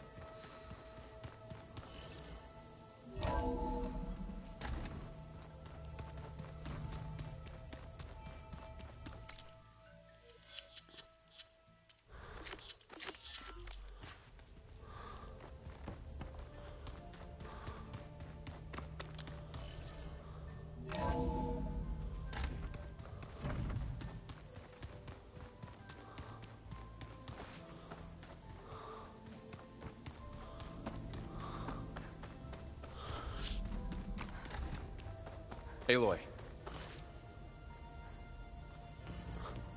I tried, but it's impossible. I don't think anything will convince her to go. We don't have a choice. Good luck.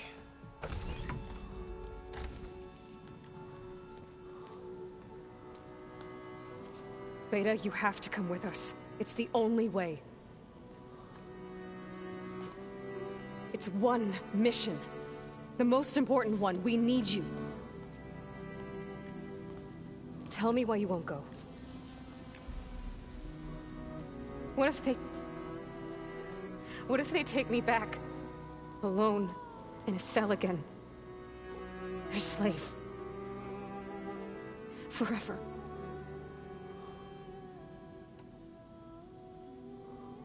We have a solid plan. You helped come up with it. Without you there, the probability that the Zeniths discover us is high. But with you, that risk is much less. We'll get Hephaestus, get out, and come back here. It'll be okay. No! You can't guarantee that. I told you from the beginning we'll never beat them. It's hopeless. Beta. Leave me alone! You don't understand!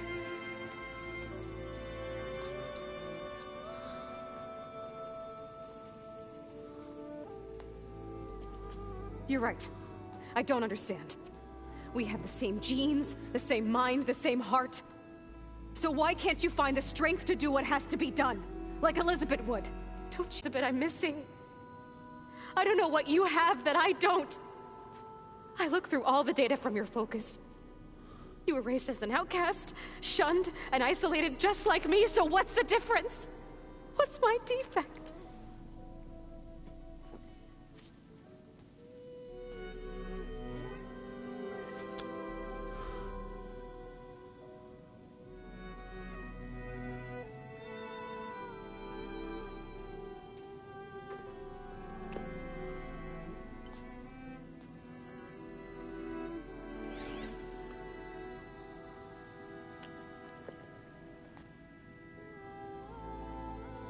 Beta,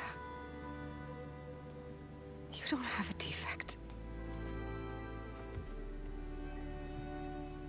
Beta, look, it's not a piece of Elizabeth. The difference is, I had him.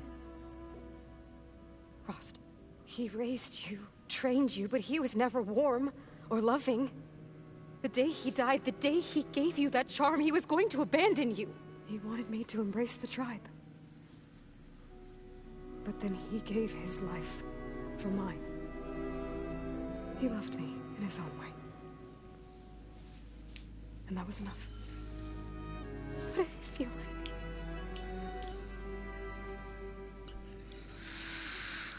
It was like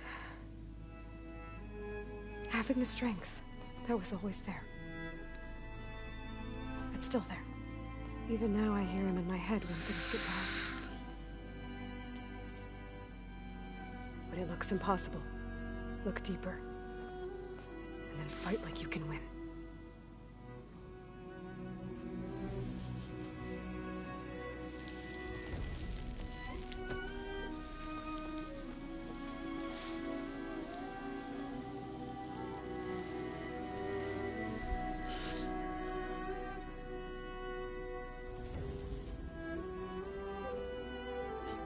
You don't have to go on the mission. We'll find another way.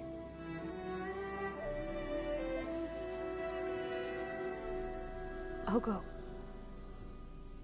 Like he said, odds are in our favor if I do. We have to succeed.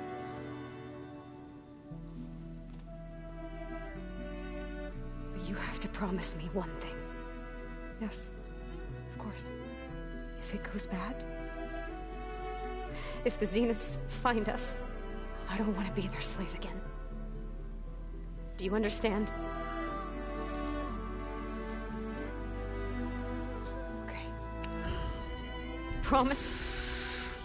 I promise. I could use as much time as you can give me to study up on the merge, to make it as efficient as possible.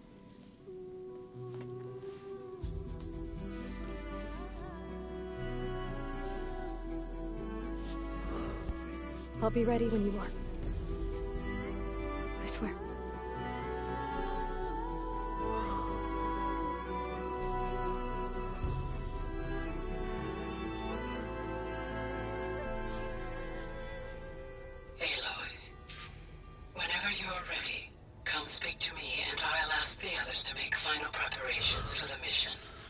Endgame, endgame, endgame. It's the endgame.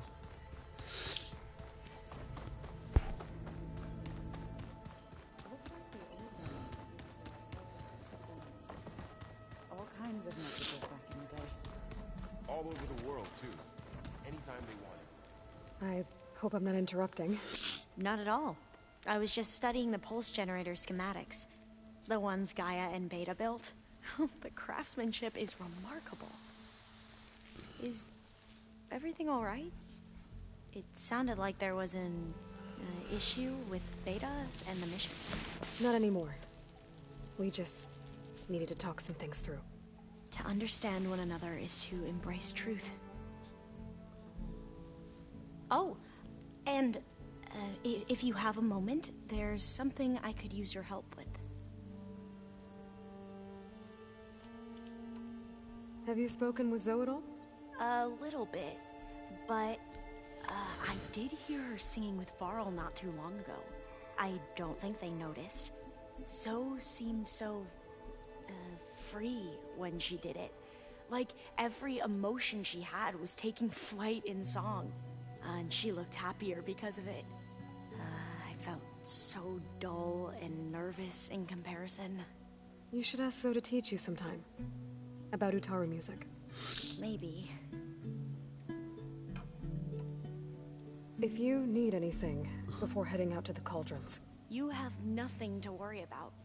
Gaia's explained your plan in detail, as expected from such an efficient AI. I've even received some very, succinct combat advice from Kotallo. You know, in case the Zeniths show up. What kind of advice? He, told me to run. For now. We'll even the odds soon enough. Any more data catch your eye? All of it? I have so much to study up on. Years, actually. I'm particularly interested in the Odyssey. We knew the ancestors had made it to the moon. In fact, we theorized some of them had settled on it. But Sirius is way farther than that. And we thought journeying across the ocean would be the feat of a lifetime. The sheer calculations needed for space. Even so, the Quen are way ahead of other tribes when it comes to understanding this stuff. Where I grew up, everyone thought that stars were sparks that rose from a fire lit by the goddess to guide us through the night. Must be strange to think that some of the ancestors your tribe reveres are still alive. And here on Earth, right now.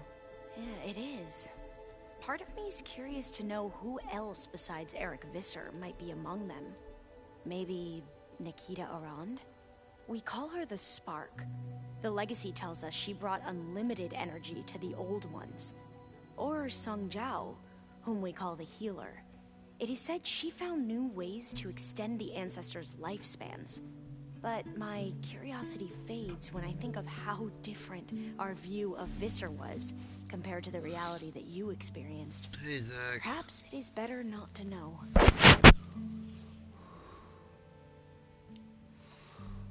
You mentioned there was something you needed help with? Yes. So, as I was sifting through data from the greenhouse, I found references to an old world system back in the Great Delta. It's called Leviathan.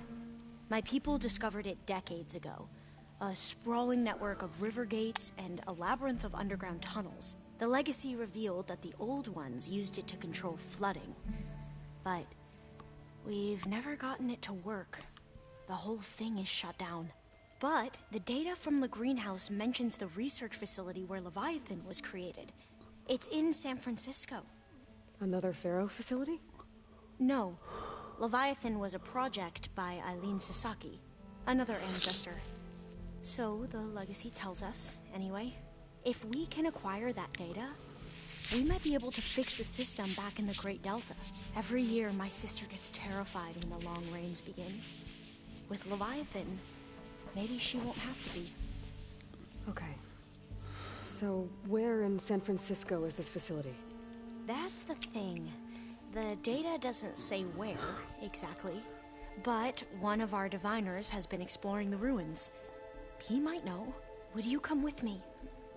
I have a feeling that wherever this facility is, well, you're much better at fighting machines than I am.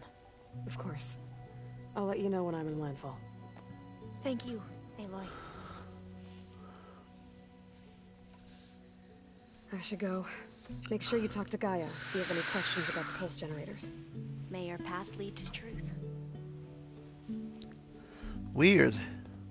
And, like I said, I'll let you know when I'm in landfall. Right? I appreciate it. They can't do both for me.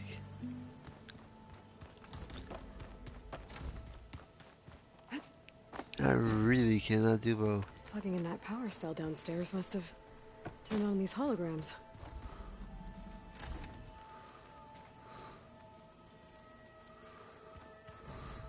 I wouldn't have taught you the song if I didn't like the way you sing it. So you like hearing me butcher Utaru music? I sure don't. You sound like a dying long leg.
Hello again, Aloy. Hello, Aloy. Hey, Gaia. So, me and Beta, guess you heard what happened. Yes. I am continuously impressed by the complexity of human relationships. Despite the unpleasant circumstances that led to your quarrel, I am pleased to see you have both found an agreeable resolution. Well, two heads are better than one, right? Yes, I believe so. Are you ready to depart for Cauldron Gemini? Or we can continue our conversation, if you like.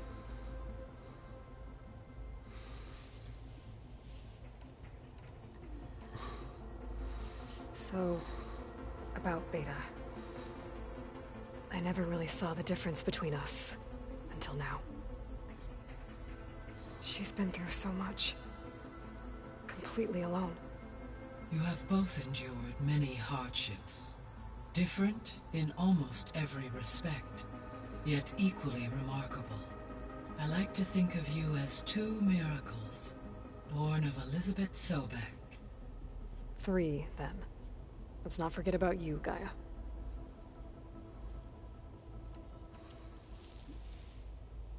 How's Kotallo doing? Since his return from testing his arm, he appears to be more at ease with himself. I have examined the arm's fitting to ensure optimal use and comfort. He should be well equipped to face the battles ahead. Good. He was already a tough fighter.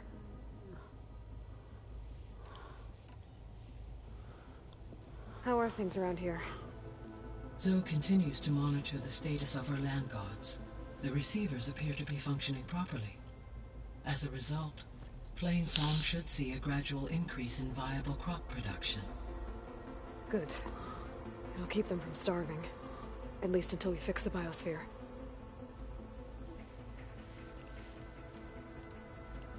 Varl and Zoe seem to like spending time together.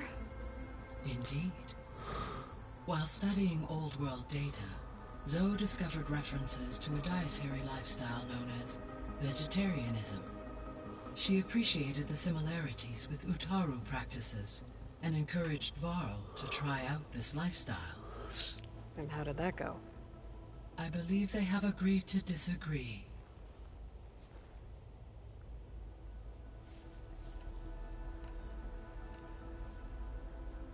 How's Erend handling things? He is becoming increasingly accustomed to use of the focus after an initial incident. What did he do? He unfortunately crushed his first focus as he attempted to affix it to his temple.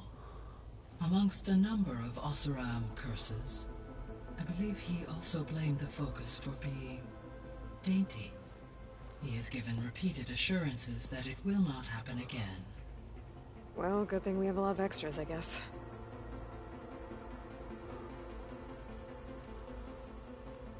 So there's a few people here now, and they're learning. All about you, the ancient world. Almost like what was supposed to happen before Apollo was purged. Yes. While the loss of the Apollo database was catastrophic, there is still much that can be gleaned from the data you have uncovered. For instance, Varl has been reviewing the last recorded entries from those who perished during the Pharaoh Plague. Hearing their hopes and fears made him quite somber. Anything I should be worried about? I do not believe so. I have elected not to intervene, to allow him to process this on his own terms.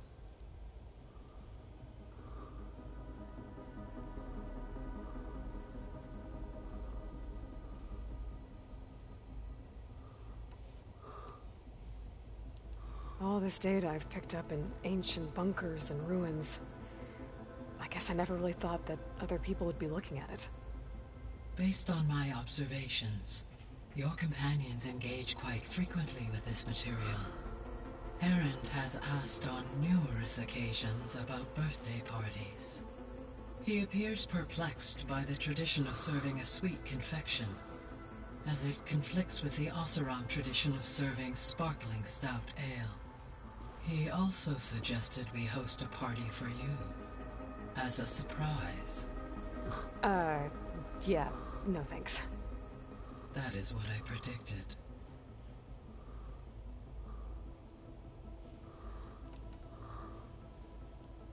Is Kotallo getting along with everyone?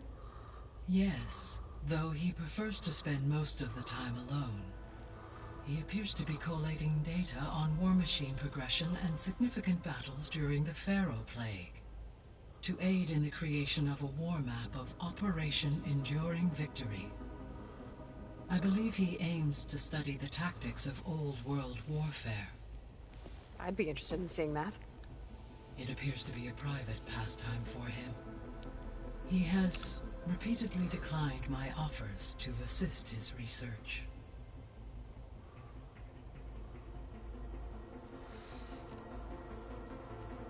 How's all of us settling in? As soon as she arrived, Alva was eager to study the data in the archive. A particular file soon caught her attention. Information about a machine assistant devoted to keeping living spaces neat and orderly. I informed her that once I am empowered with the abilities of Hephaestus, I may be able to design such a machine. I'm sure she'll like that.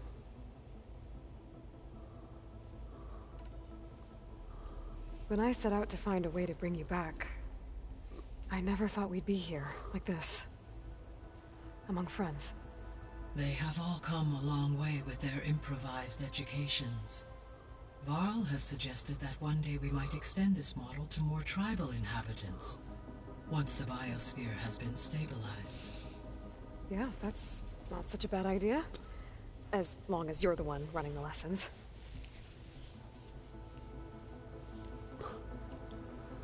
So our plan to capture Hephaestus. Let's go over it again. As you wish. Thanks to Beta's test, we now know that Hephaestus will not respond to your Alpha clearance. Which is why I got Ted Pharaoh's Omega clearance. Correct. While you were gone, Beta constructed the transport rig and pulse generators. When we get to Gemini, I will need to be installed on one of the facility's cores. The second core is for Hephaestus. Using Omega clearance will allow you to trap it. And then you'll be able to absorb it. Not quite. You will need to manually remove Hephaestus's malicious code before the merge. How long will that take? Because the work will be split between you and Beta, it will take approximately 4.5 hours. And during that time, the others will create a distraction for us using the pulse generators, right? Correct. They will each take position at a cauldron door and fire off their device. The energy surge should mask our activities until the merge is complete. And then we'll have everything we need to defeat the Zeniths. Sounds like a plan. So now that you have Ether, Demeter, and Poseidon, how's the biosphere looking? In the local region, conditions have improved. Superstorms have subsided.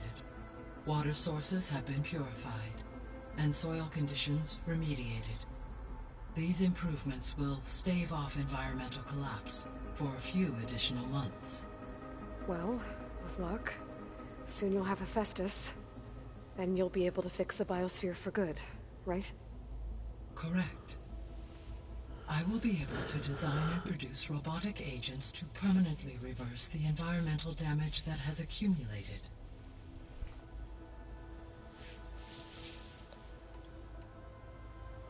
There's something I've been wondering. How could Ted Faro create a clearance level higher than Alpha? Elizabeth made sure he wouldn't interfere with the project. It is plausible he tasked his own engineers with creating a back door to the Zero Dawn system, without Elizabeth's knowledge.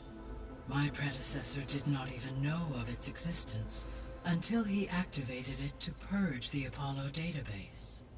It is, in effect, a blind spot. One that will allow us to subdue Hephaestus.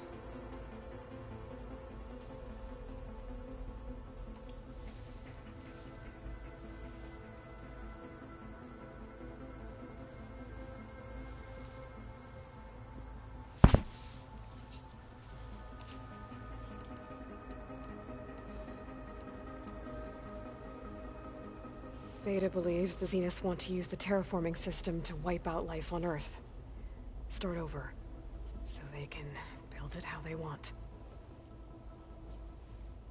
Further supporting our hypothesis. But why? Given their technology, they could wipe out the tribes of the world by easier means. And if they're the same people who left Earth 1,000 years ago, wouldn't they want the biosphere to be as it was? It is likely they adjusted to different planetary conditions in their colony on Sirius. They may be trying to recreate that environment here.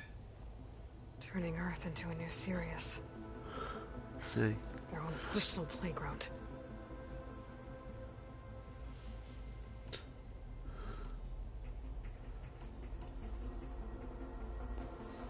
So the Hades Proving Lab, where I found the Gaia kernel. It used to be a Faro research facility? Yes. Prior to appropriation by Zero Dawn, the facility was used to engineer and test advanced computer viruses. It appears to have been one of many research initiatives by Faro Automated Solutions. Guess it wasn't enough to build automated killing machines. He wanted viruses to infect them with, too.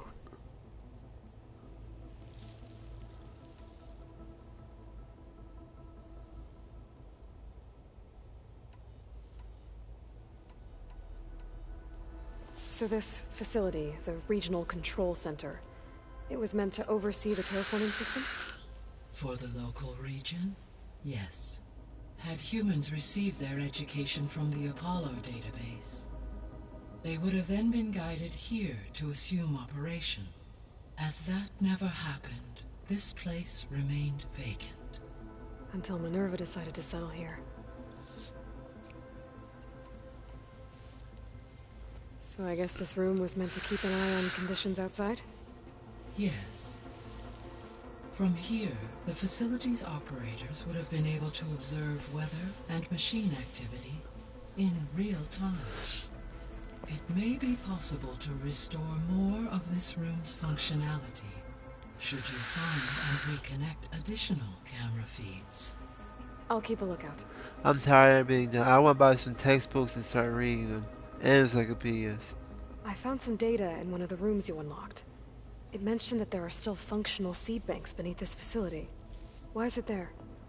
My predecessor was tasked with primary and secondary plant species. Had everything gone according to plan, humans would have eventually been able to introduce tertiary species, including new crops. Can we access them now? Unfortunately, it will have to wait. I require control over the machines in order to access and distribute the preserved seed stock. And for that we need Hephaestus. It's something to look into later then. So, a while back, before the battle at Meridian, I went into Banuk territory. I discovered another AI there, one not related to Zero Dawn. Cyan. It was created to oversee operations for a volcanic stabilization project, and it spent the last 1,000 years in isolation. I'm guessing you didn't know about it? No. From the data on your focus, it seems that Cyan was cut off from the outside world, an effort by its creators to protect it from the Pharaoh Plague. Any chance it could help us now? I have already attempted contact, with no success. Given its previous experience with accepting an outside network request, I imagine it is unwilling to do so again. Right. Because last time Hephaestus enslaved it. Well, that's too bad. I think the two of you would have had a lot to talk about.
What happens if the mind is polluted? Is it still connected to the body?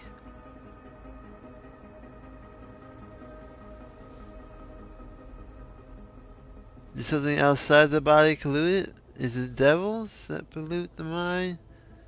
Or drugs that body pollute the mind? Does the body pollute the mind, or does the mind pollute the mind? Huh. Oh yeah, I feel it again. What happened to this place? This is why I like school. All systems within this facility will continue to operate.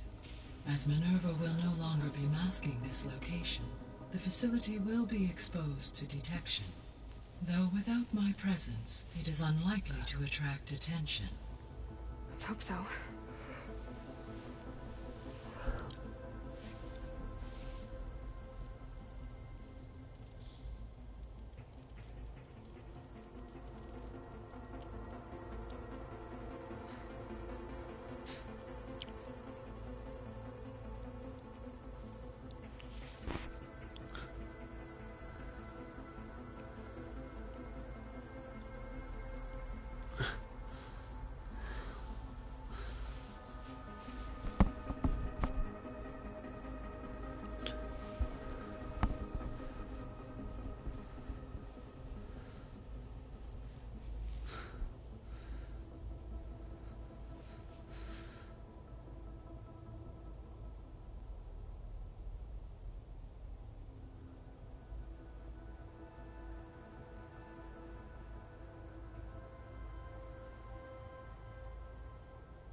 Yes.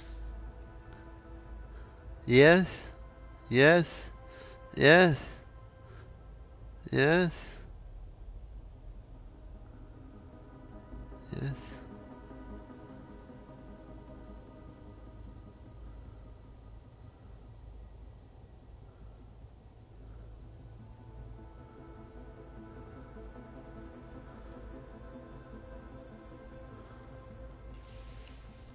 Question and answer, so. Ah, okay. I noticed that. So it was yes, all 6. Okay, so I'm looking at philosophy. Do you believe there's a real world? Yes. Do you believe there's a real and a real part of real? Yes. Do you believe you have a body? Yes. Do you believe you have a mind? Yes. Do you believe that you have a soul and spirit that's right to death? Yes. Do you believe there is a force, agency, spirit, or a greater reality that's responsible for the existence of the universe? Yes. So I just across the board said yes.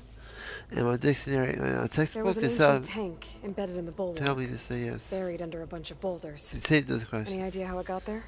I will explore that further on. The U.S. military resumed the use of human combatants, as automated machinery was unreliable. It is possible the vehicle was part of a pre-automated war fleet. So they fought against the Pharaoh machines in the valley, until the mountain was blasted apart and buried them. Why? Because the rockets hit it.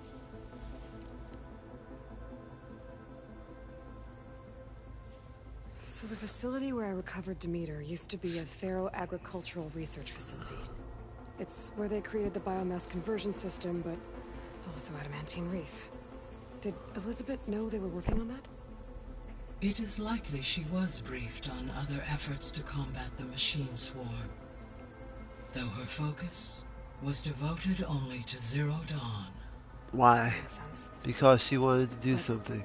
They actually got the wreaths to work. Because she wanted the world to end. It against the Pharaoh plague in time.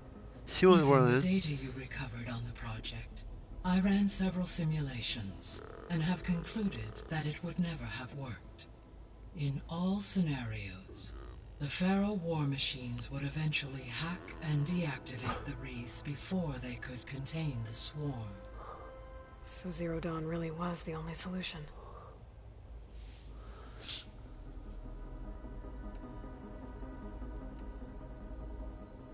There was a lot of data in the greenhouse facility about agriculture. Do you think it'll help the Quen fix their homeland? I will run a query. I will run a query. The data contains information about novel crop production methods, which may be beneficial to the tribe in the long term. But new crops aren't going to save the world, so I guess it's on us. It is. Let's get this done. Okay, people. It's time to head out.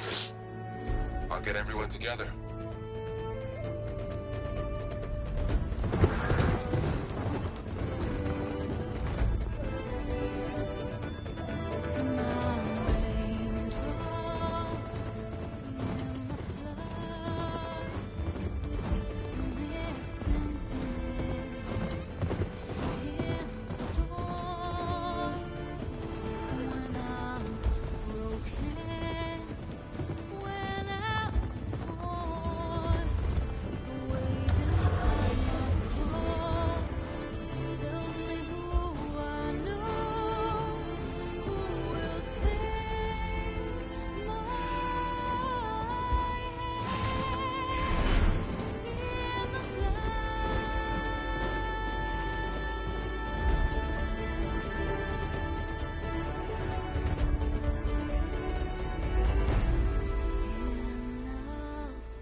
Connections in place. Booting up. Beta, Aloy. I am fully installed on this core and ready to connect to the Cauldron network. It's good to hear your voice.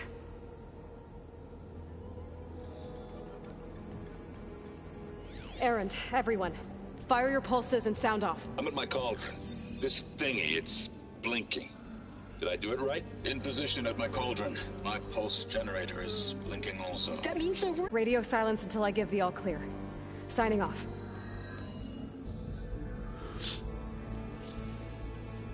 Gaia, let's cage the beast. Connecting to the Cauldron network now.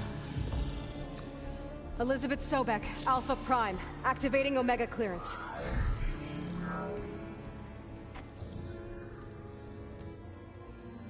Elizabeth Sobek, Alpha Prime, activating Omega clearance. Clearance confirmed. Initiating containment sequence. Critical threat detected. Escape containment.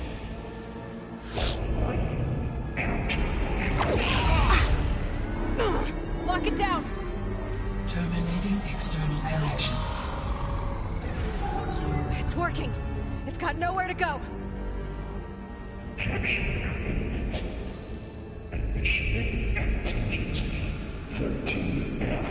Wait, what's that? Malware detected. Attempting to compensate.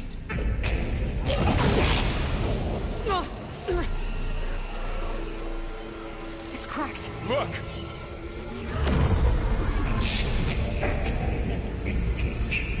Autonomous defenses. Directive neutralize. That means machines are on their way.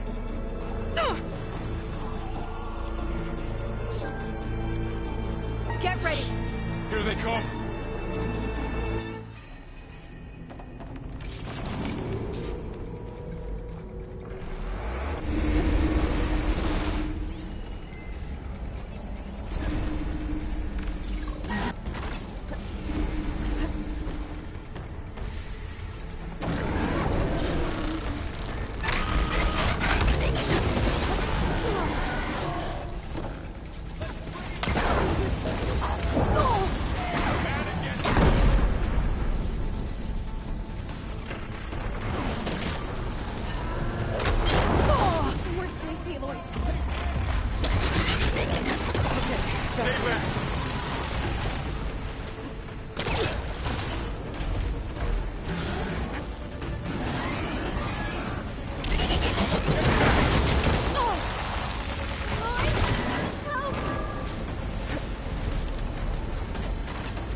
Get back!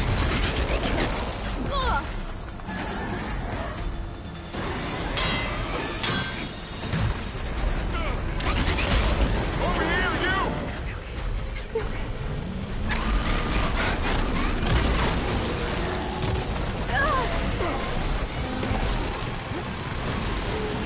Aloy, get a hand over here!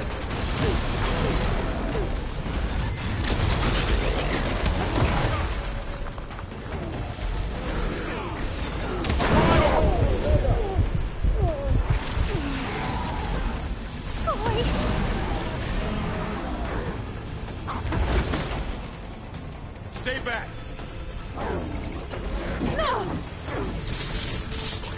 Aloy, help!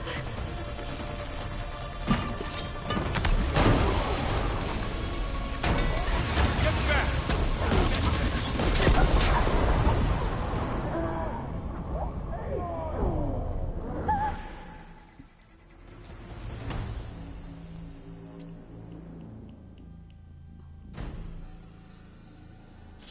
Farrell, stay here. Protect Beta.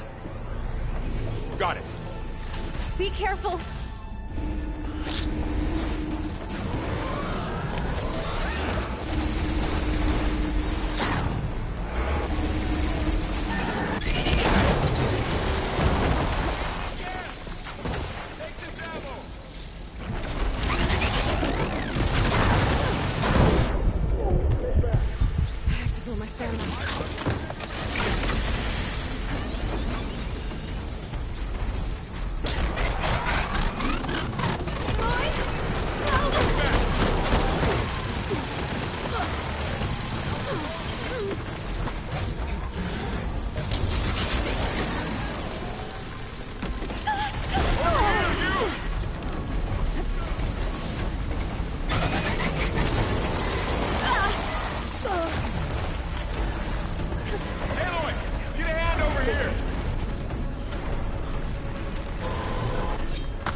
That's all of them for now.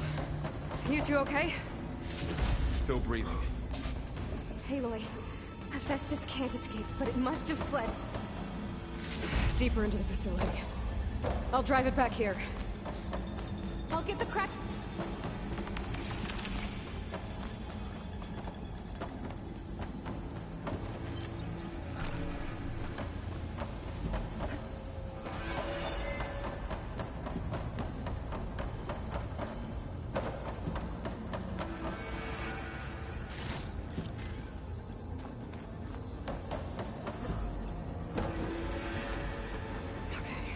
chase after Hephaestus. Force it out of wherever it's hiding. Make it retreat to the core.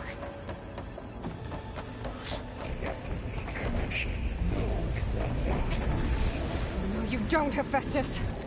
I'll find another way over.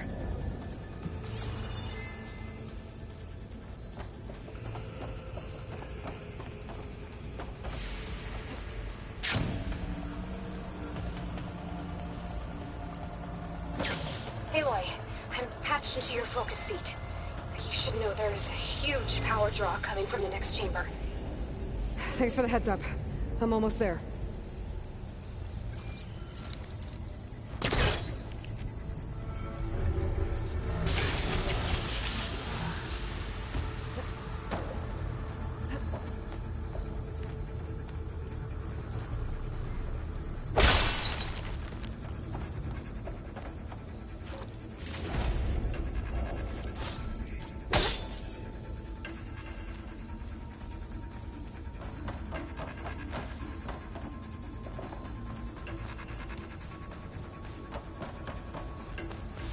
Some kind of production chamber. Hephaestus is up to something, all right? What kind of machine is it trying to build? I don't know, but I'm gonna shut it down. But those metal carriers will lead to where it's getting materials from. I bet that's where Hephaestus is hiding too.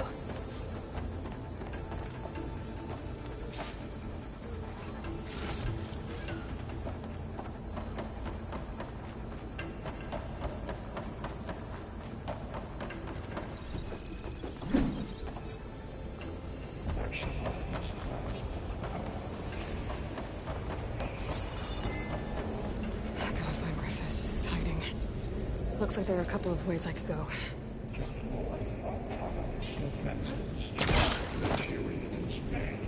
Well, that doesn't sound good.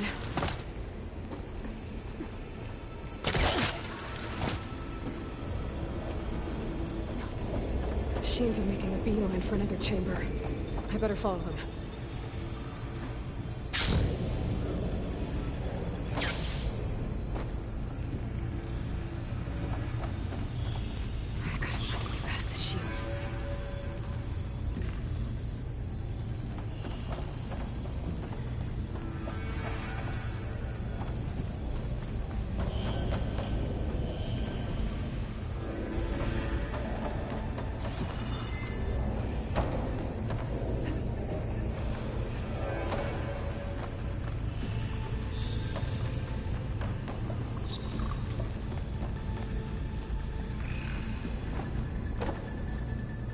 there's a way over the shield.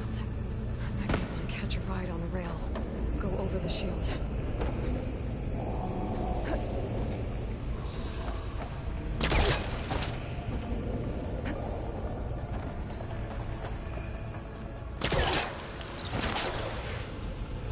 Aloy, I've managed to rewire most of the components in the core, but the energy processor's cracked. Without a way to fabricate another, there's no way I can fix it. Okay, let me think. What if you bypass the process? There should be a node you can override near the central platform. Thanks. Maybe I should deal with these machines first.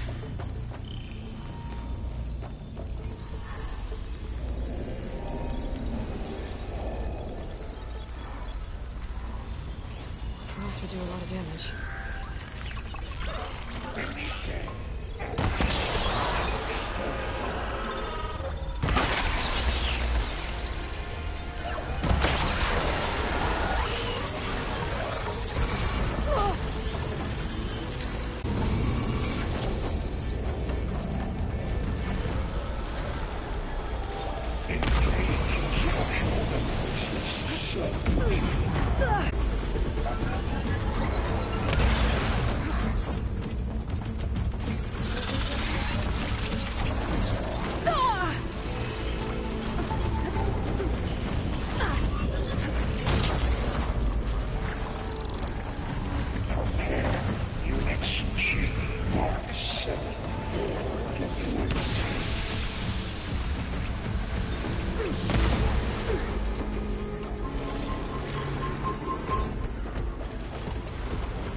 Secondary defenses.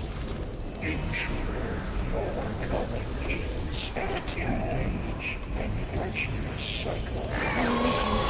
The machines on the right. Beta! Hephaestus has locked me out of the node.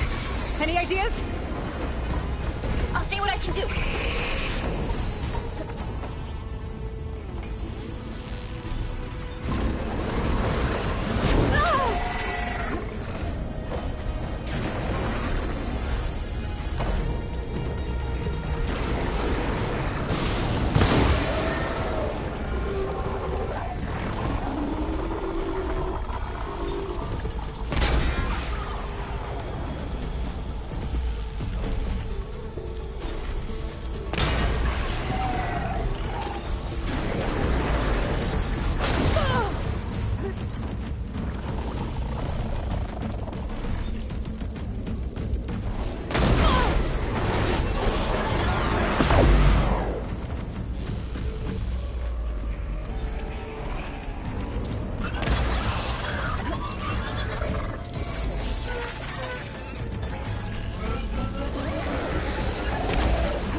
core's network hub.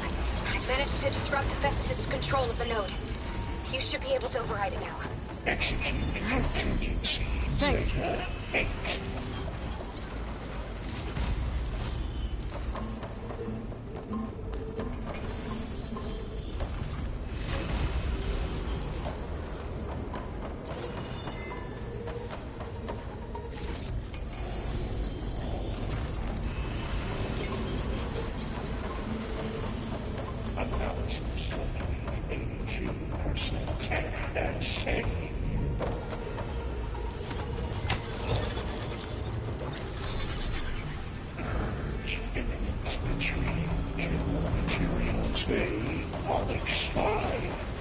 Sounds like it fled to another chamber. Well, it better not get comfortable. Great. Hephaestus covered the floor with lightning. I gotta find a way over it. Aloy! More machines keep coming! Please tell me you're getting close! I'm working on it. I've been smashing through a lot of machines on my side, too. I guess Aaron's missing out! Aloy, I'm making progress on the bypass, but I need something to hold the cycling module together. Maybe a ligament from one of the machine carcasses? Right. Or some luminous braiding. You could reinforce it with a conversion cylinder. For increased connectivity. I think we can do this, Aloy.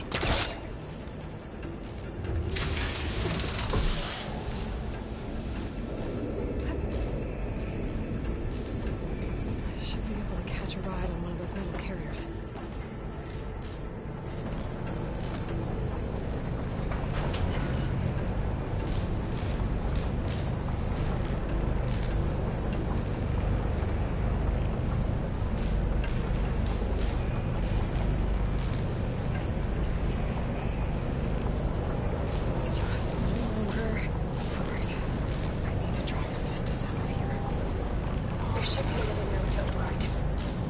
Got it.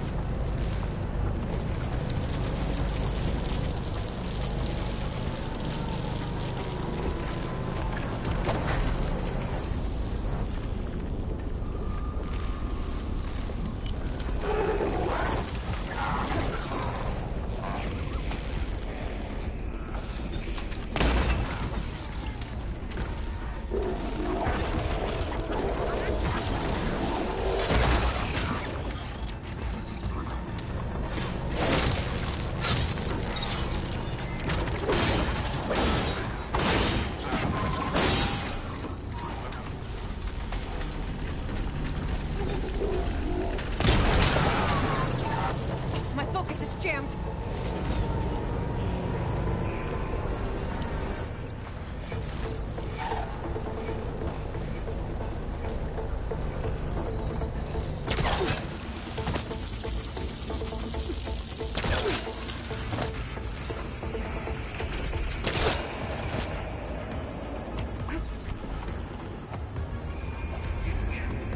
Execute contingency plan. 8. 9. Autonomous defense system deployed. Here we go again. This is all good. I'll try to get your access back.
Something's messing up my focus. Power output by 74%.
Engage structural analysis subroutine.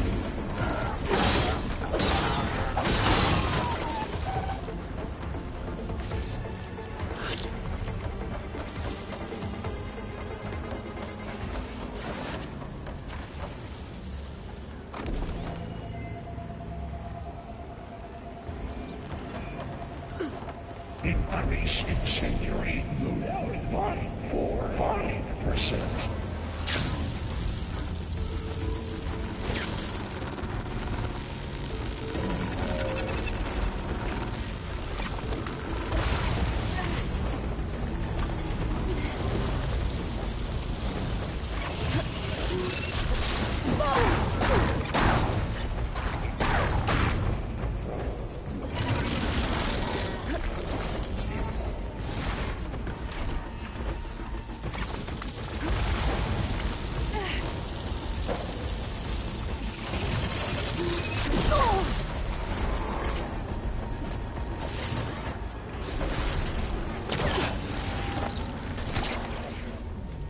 Something's interfering with my focus. Production codes 05928284.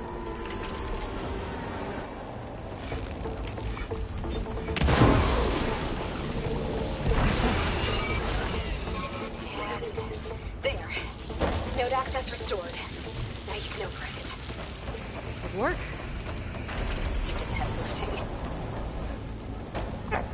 Sense a real change.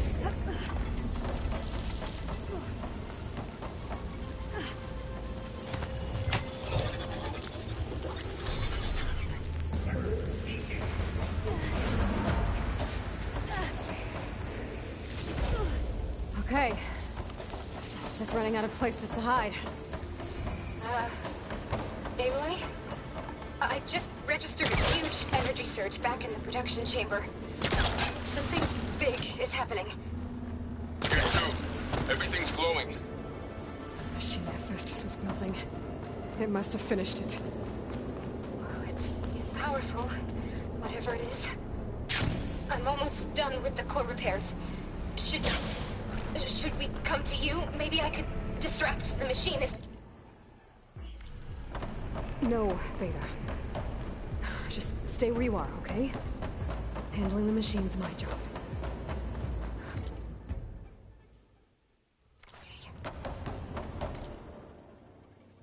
Be safe.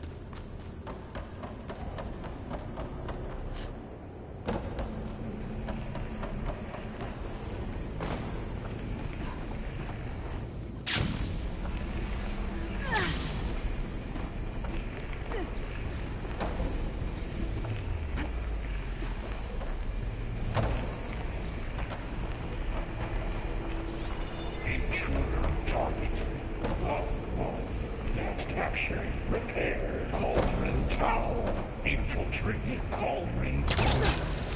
You are in violation, but no. Your interference will be terminated. Deploying priority. I should scan it first. This thing's on its legs and glowing. I think it's charging up.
Revenant plasma!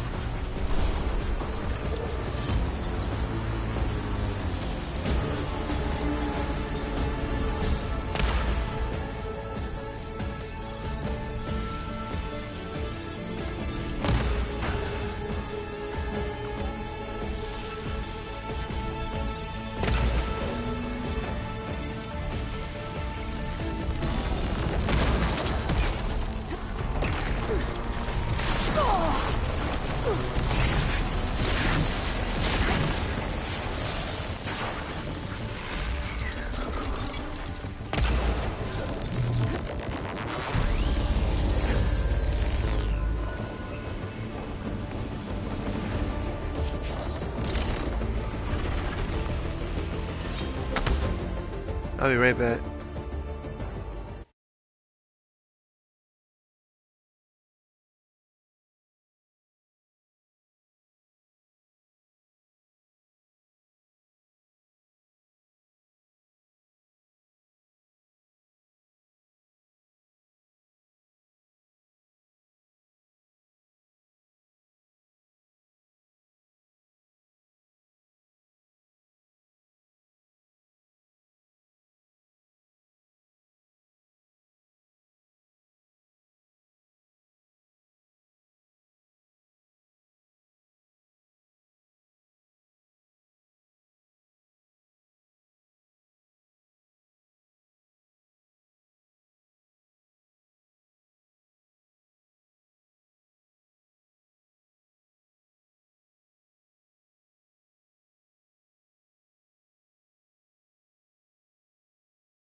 It's done.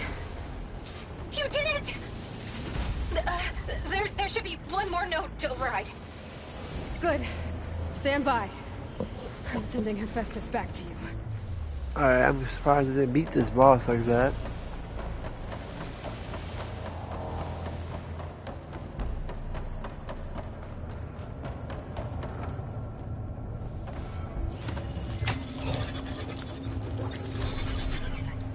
No more hiding, Hephaestus!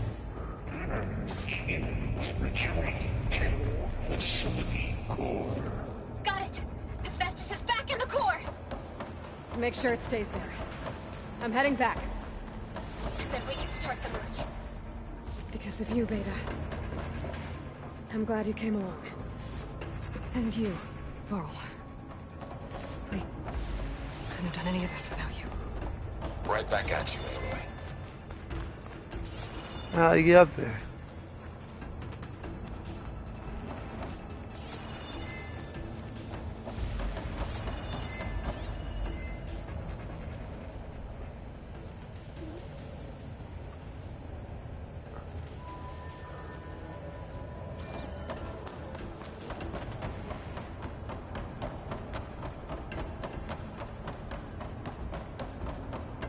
How do I get up there?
Aloy, the bypass is done. The core is stable. Hephaestus is 100% contained. Now we better get started with the merge. It's all set up. Gaia, establish the link, please. Done.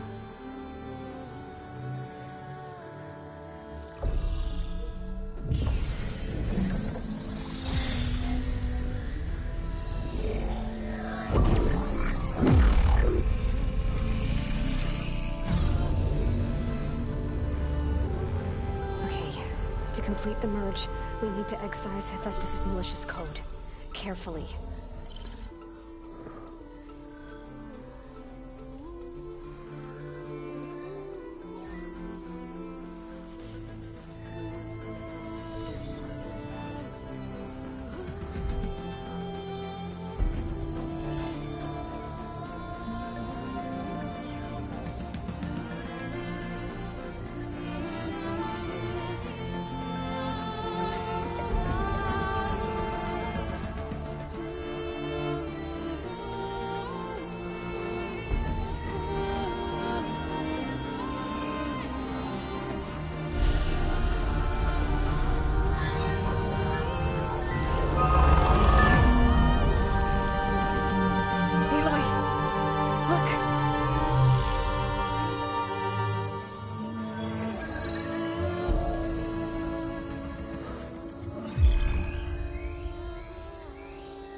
Redundant copy. You cost us quite a lot of time.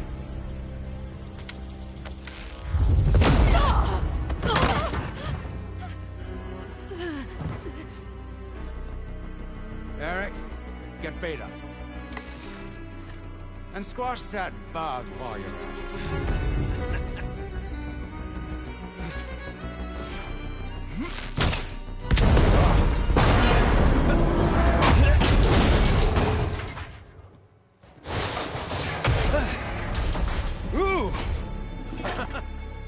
Get behind me.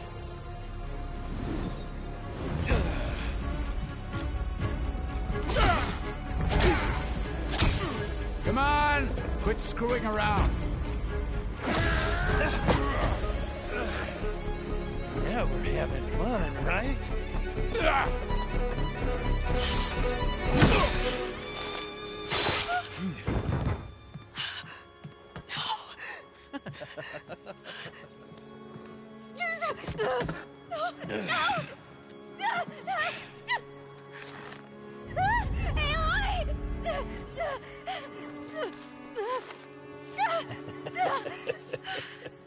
Finally. Tilda, get Gaia and Hephaestus ready for transport. Tilda! I failed. Hush. All is not lost. Tilda! What the hell are you doing? Stop her! I can't even see her!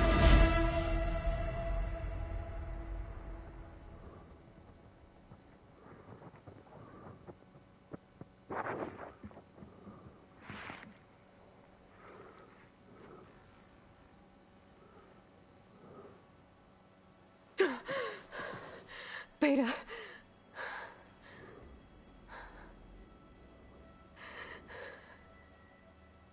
Varl.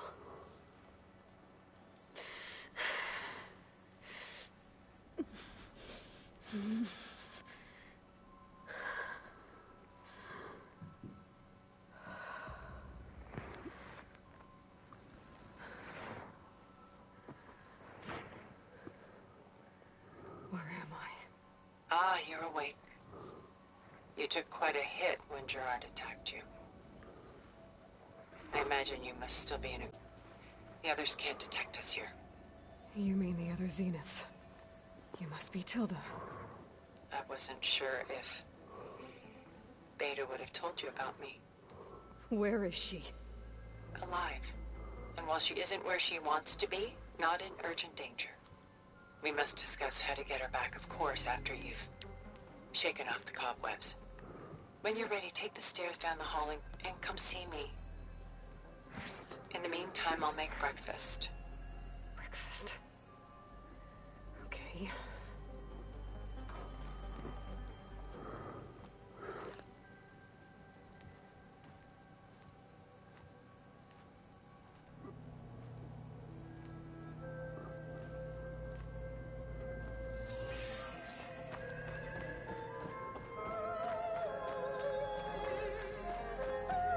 What is this? Just a few favorites from my collection. Rescued and stored here just before I went off-world.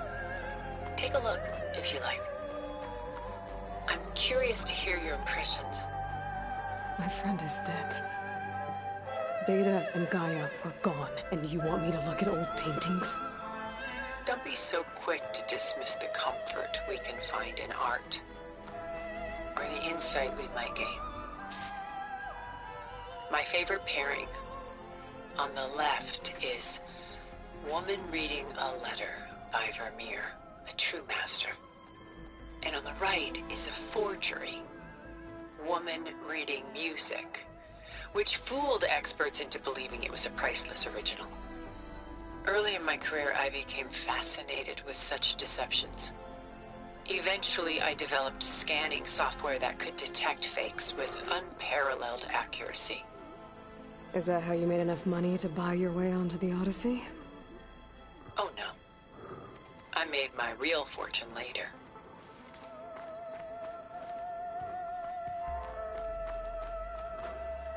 Selene and Endymion. She's the goddess of the moon, whereas he's a simple shepherd. Beside her is the god of love, Cupid. So she's sneaking up on him? More like visiting him in secret. The torch that Cupid bears represents Selene's undying infatuation with him. Though the two must remain apart, her love will forever burn. This is Rembrandt painting Jeremiah, a man in mourning. Mourning what? his home. The ancient city of Jerusalem. He foresaw its impending doom, but could do nothing to prevent it. So instead, he saved its treasures from destruction, just as I saved these works. You could say we're kindred spirits. A portrait of the painter, Rembrandt's son Titus, depicted in the habit of a monk. I don't get it. Why would someone like you, with infinite resources, care about this painting of a boy in a hood? It's not the image itself, but the feeling it conveys. The face is bright and defined, but his eyes are downcast, heavy with misfortune. And the background seems to swallow all light. The painting is infused with a sense of loss. I guess I understand how the painter feels. Rembrandt's The Night Watch, by far the most famous painting my homeland ever produced. It was commissioned to honor a militia made up of influential citizens. I guess you must have been an influential citizen. In my day. But not as influential as you've been in this new world.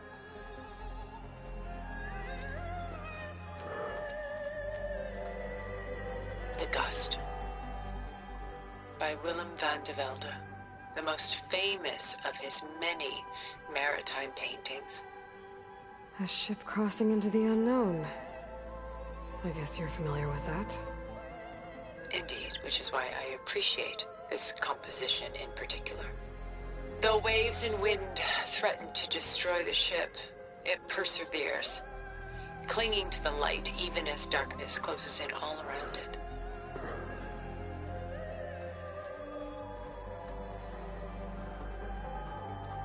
Stunning, isn't it? Paintings weren't the only masterpieces of my people's golden age. This is Van Vianen's leaded ewer, molded from a single sheet of silver. What was it for? How like Elizabeth you are. Function over form. Its practical purpose was less important than its meaning. Van Vianen created it in honor of his late brother, who himself was a famous silversmith. A memorial? Yes. Such beauty from sorrow.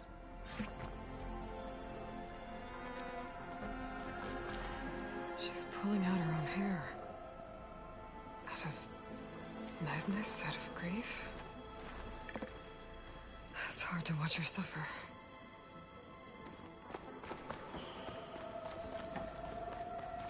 A lot of weight on his shoulders. I know the feeling. Done so soon? I've got more important things to worry about. We both do. There is much we are trying to save. Not the least of which is in that vault. There's nothing wrong with savoring such treasures for a moment more. Or come upstairs and we'll get down to business. Your choice. If this ewer was a memorial, how did you end up with it? As the Pharaoh swarm closed in, my homeland's greatest museum gave it to me, along with many other works, in the hope that I could preserve them. A masterpiece like this was too important to lose to history. I even considered bringing it with me off-world to ensure its safety. Why didn't you? I took a calculated risk. This vault seemed more secure than the unknowns of space. Besides, I thought someday I might return. A long life, after all, has its advantages. Now, lo and behold, here I am. I should move on.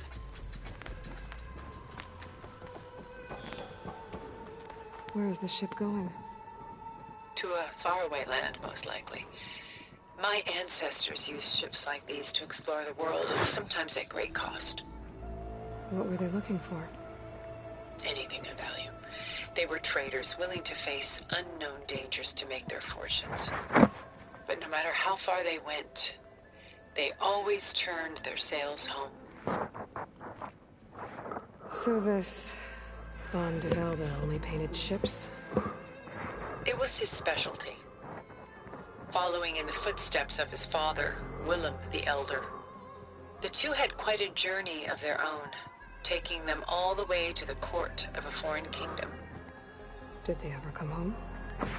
No, but eventually their lives work did.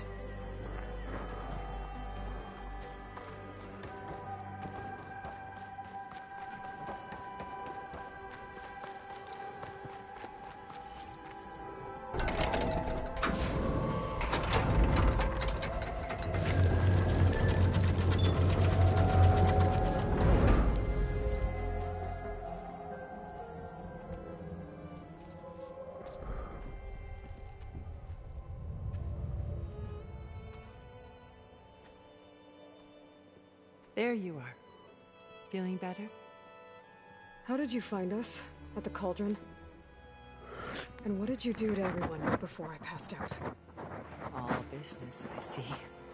Well, suffice it to say we were keeping a very close eye on Hephaestus, knowing we would need it at some point. Your ruse didn't fool us, and as for my little trick, it was an overload of the senses, accompanied by an energy discharge. Gerard and Eric were only momentarily disoriented due to their shields, but it rendered you unconscious while I got you out. Perhaps some breakfast might steady you a bit?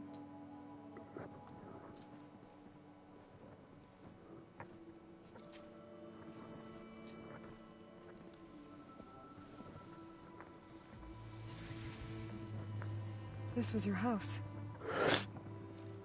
The one you recreated for Beta, in the data channel you shared. How perceptive of you. Please, this way. After everything your people have done, you think I'm just gonna sit down and have a chat with you? They're not my people. They never were, and especially not now. You shot off into space with them, and lived with them for 1,000 years before coming back. So what made you suddenly turn on them? Quite simply, this. My old focus. You repaired it? But that means you've seen incredible things. What you've accomplished in 2 decades of life.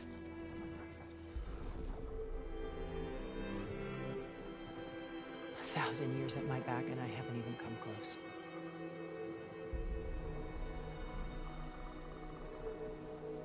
I'm sorry if I invaded your privacy, but I had to. In order to understand. To be enlightened. You truly are Elizabeth's blood. With her drive, her sense of mission, her integrity. Watching all this shamed me for the company that I've kept. Having seen it, all I want is to help you. Even if it means stopping your friends? Especially so. Please, sit down.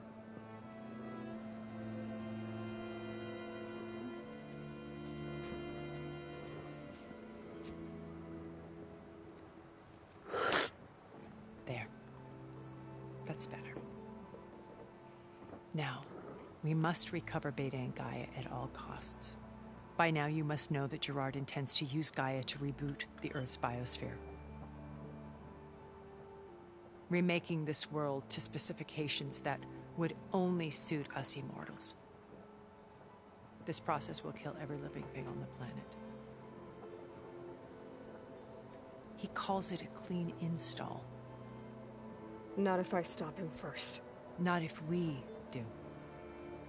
And once he and the others are gone, we can work together to fulfill Elizabeth's dream.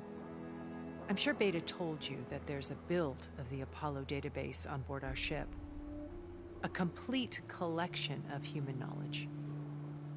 With that and Gaia, we could do everything Elizabeth wanted. Heal the biosphere, educate the people of this world, uplift them. create the world she imagined. From what I've seen, your friends are invincible. I do wish you would stop calling them my friends. And they're not invincible. In fact, a friend of yours has found a way to defeat them. Silence. Oh, he's been a busy bee, building an army powerful enough to crash through Gerard's precious base. Regala and her rebels. Even now, she's preparing a final march on the Tenakth capital. When she wins, she'll have the entire tribe under her control. Hundreds of warriors and machines to throw at the base. She's been duped. They'll all perish, of course. But it should be enough to break Gerard's defenses and allow Silence to kill him. Along with all the others. Using the new weapon he's developed.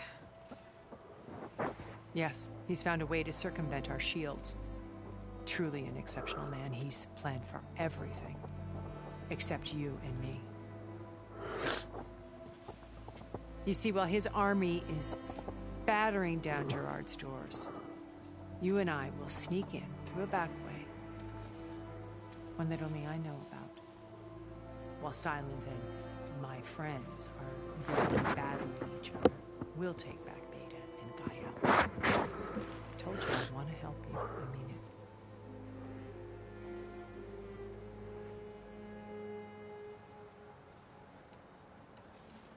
My old focus. How did you find it, let alone repair it?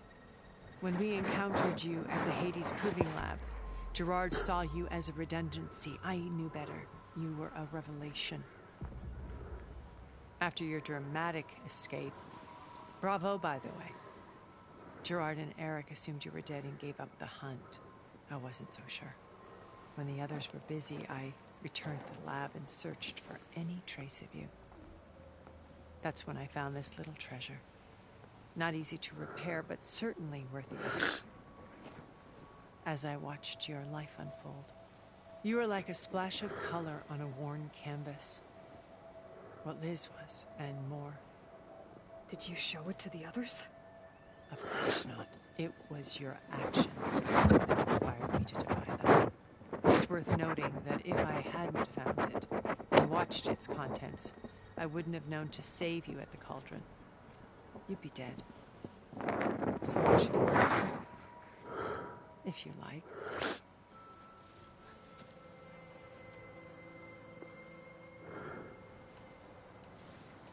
So you know all about me. What about you? What would you like to know? Well, start with your life on Earth. When I was 8, terrorists flooded my home city. Thousands drowned, my parents included. I was one of the few who survived. My guardian sent me to boarding school.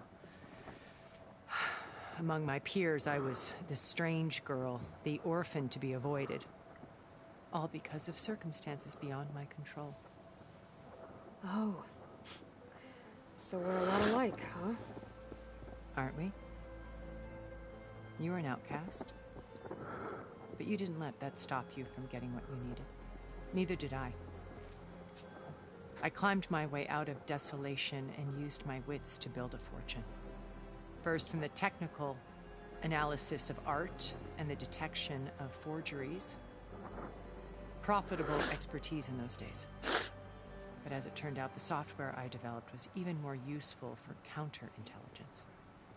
From there, it was only a short step to gathering extremely valuable intelligence on my own. You were a spy? More like a service one could turn to for information.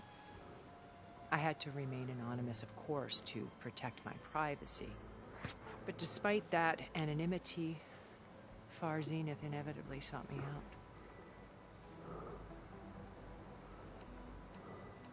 What happened when Far Zenith approached you? They painted an irresistible vision of humanity's future. One where we need not fear illness or death, where we explored the furthest reaches of the stars and thrived. It was only later that I realized that they only intended to bequeath this future to the rich and powerful. By the time I finally figured it out, the walls were closing in, Pharaoh's machines were devouring the Earth. So I accepted Far Zenith's invitation to a berth on the Odyssey.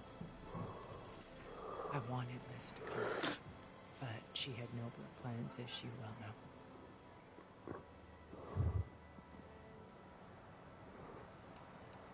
You said Beta is not in urgent danger, so what are the Zeniths doing to her? Putting her to work. Merging Hephaestus with Gaia. A difficult, time-consuming task, as I'm sure you know. They will compel her if need be.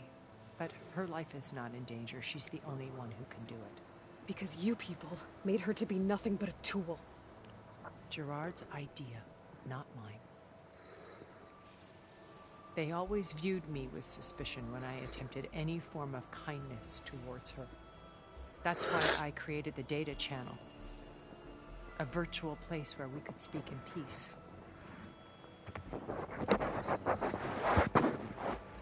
So this channel you shared with Beta, none of the other Zeniths ever found out about it? Gerard believes he's the most cunning of all of us. Even after 1,000 years, he still can't imagine that I would outwit him. The channel allowed me to interact with Beta away from their mistrustful eyes. It offered us a chance to be ourselves. Until you cut off all contact. Yes. Though it hurt me. I was worried that our meetings would do her more harm than good. She felt like you tossed her aside. I was afraid the others would find out and punish her. She may not have had the comforts of friendship anymore, but at least I ensured she was safe. I know it seems harsh, but you must believe that her well-being has always been paramount to me.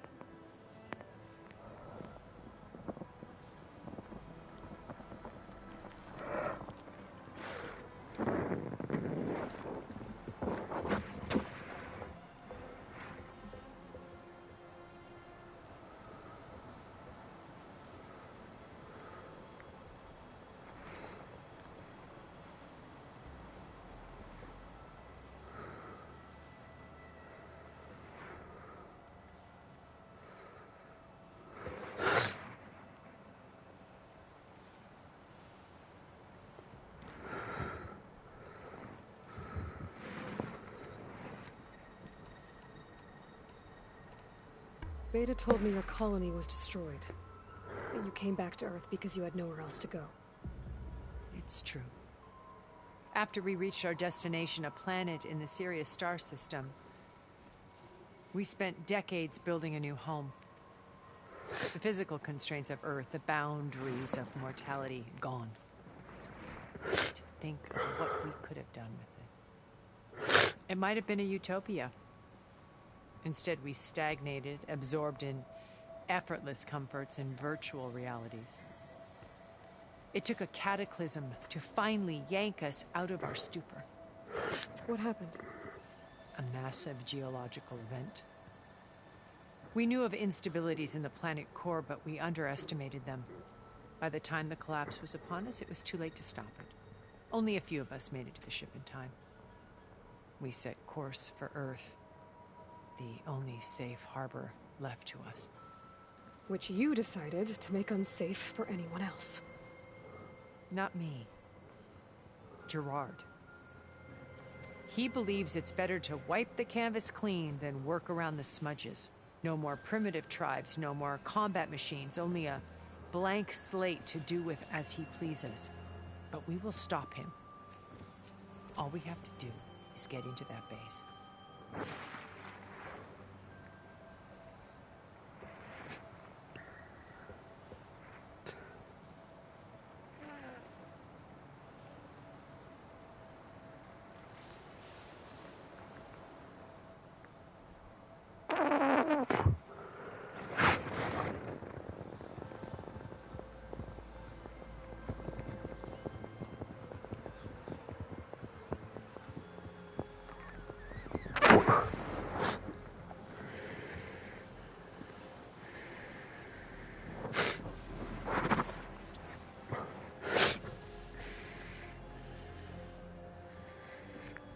What exactly is your plan to sneak into the Zenith base?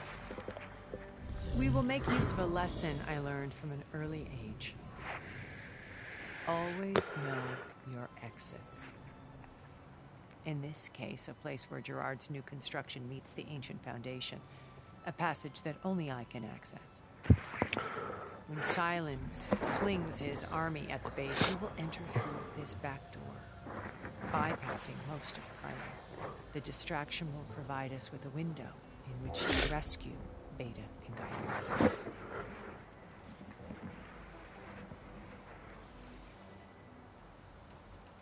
Once we're inside the base, where will we find Beta and Gaia? Here, in the command center. By then, Gaia will have been reunited with all of its subordinate functions, including Hephaestus. What about the alpha build of Apollo on your ship? A simple matter of recovery, once the others have been dealt with. With that in hand, we'll have everything we need to make this world as it should be. How do you know about Silence's plan? He isn't the only one adept at spyware. You hacked his focus? No, he's too careful for that. But his subordinates?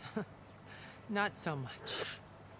He gave additional focuses to the tribals he branded the Sons of Prometheus. The ones working with Regalla. By tapping their focuses, I learned about most of his dealings. The distribution of override technology, the arming of Tanakh rebels, and the secret pact with Regalla to attack Gerard's base. But how did he come up with a weapon that can take down your shields? That's the one thing I haven't been able to figure out, but however he did it, I'm quite certain it will work. With it in the Tanakh army, victory seems to be within his grasp. Such a shame he'll be disappointed.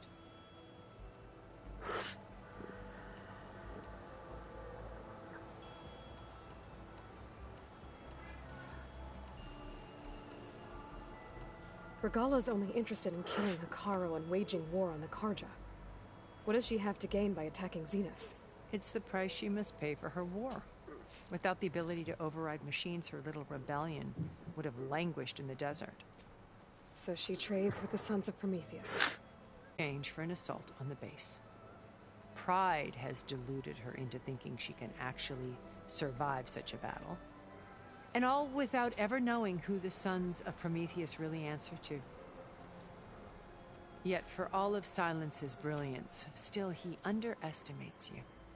That blind spot is what will allow us to take Beta and Gaia right out from under him. While hundreds of Tanakh are cut down outside.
So you knew Elizabeth.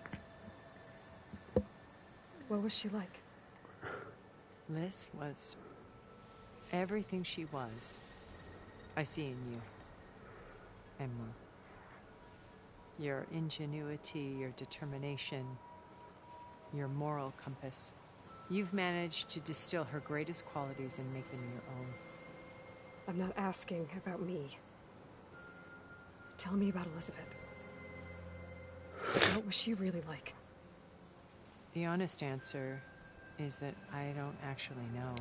For all the time that I spent with her, she always kept a part of herself locked away. It was like that from the moment we met.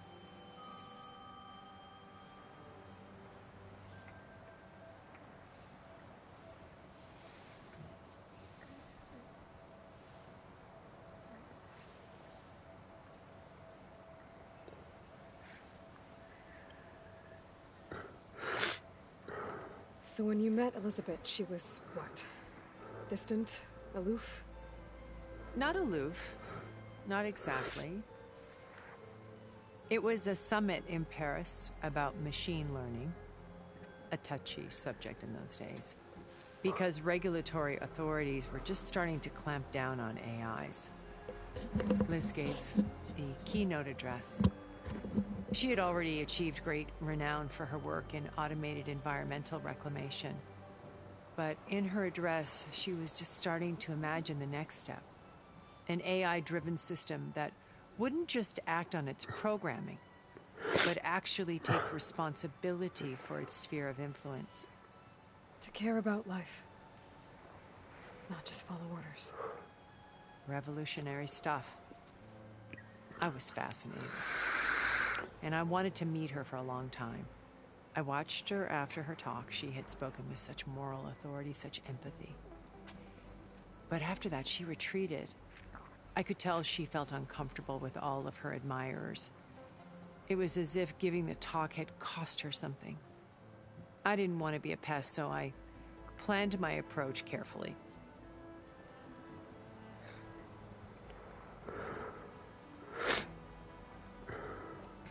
So how did you finally approach Elizabeth after her talk? I picked the right moment. The morning of the next day, right as she came back to the conference, she had just had her coffee. She was fresh, rested. It was like she had braced herself for the onslaught of colleagues.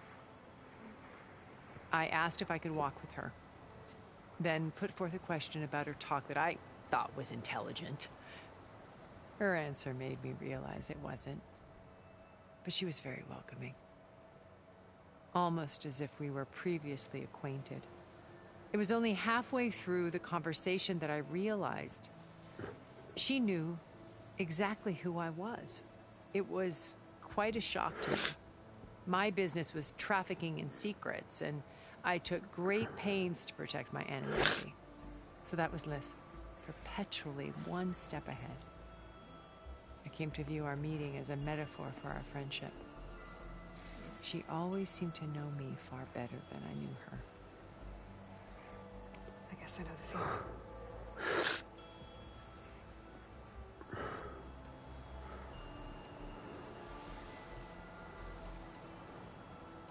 So you didn't know the other Zeniths were monsters until it was too late? I knew some of them were, certainly. It wasn't until we were off-planet that I understood the true scope of their greed. I was grateful to simply be alive, but the others became obsessed with a kind of effortless immortality.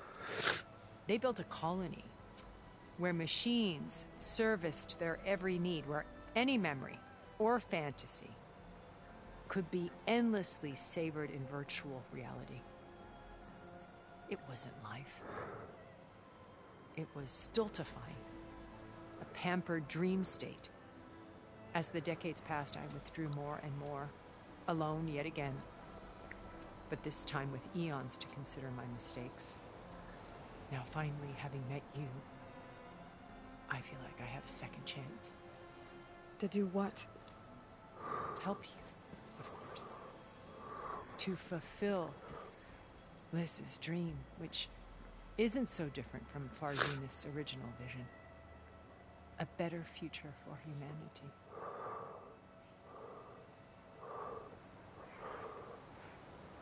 Why did you make the data channel look like this place? I built this house as a shelter to weather any storm. A safe place. Not just for me, but for the art stored below. Cultural artifacts of incalculable value. Truly some of the greatest achievements of human civilization. And you wanted Beta to see them? Yes. Her upbringing was so cold and technical. I thought if she could experience Vermeer and Rembrandt, it would bring something else into her life. A heritage every bit as valuable as the scientific and technical data being drummed into her. I'm sorry I had to cut off contact, but I'll never regret sharing this house with her. She needed its shelter even more than I did.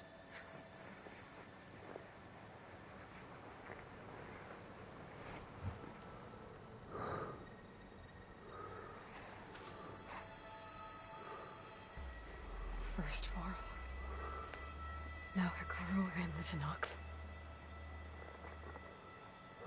Your plan would wipe out an entire tribe. There has to be another way. We are in an admittedly desperate situation, but I assure you there isn't. Remember Zero Dawn. Elizabeth's sacrifice. Sometimes many have to die for a new world to grow. If it looks impossible, look deeper. Wait. The data channel. It still exists, doesn't it? I need you to open it. Let me talk to Beta. Impossible. We might be detected. It's worth the risk. There is another way, one where the Tenakth survive. But we won't. If the others... If you want to help, open it.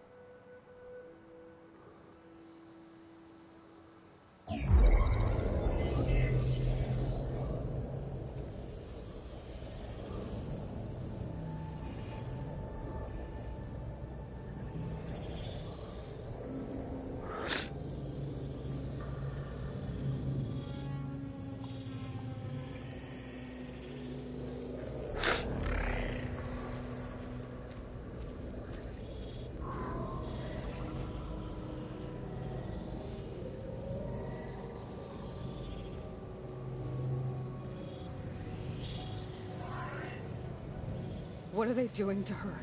Virtual reality dissociation. The manual merge of Hephaestus will take hours upon hours of tedious micromanagement. If she resists the work, they run simulations to induce feelings of isolation and despair. Beta, can you hear me? You're alive. They're watching me. I can't hold up this extra projection for long. You should have killed me. No. No, look at me. I'm coming for you. I promise. Okay? I just need you to hold out a while longer and work on the merge.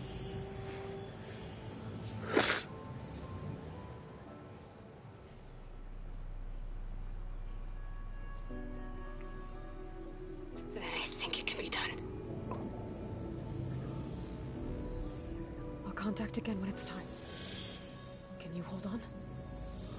As long as I know you're coming for me, I can endure anything.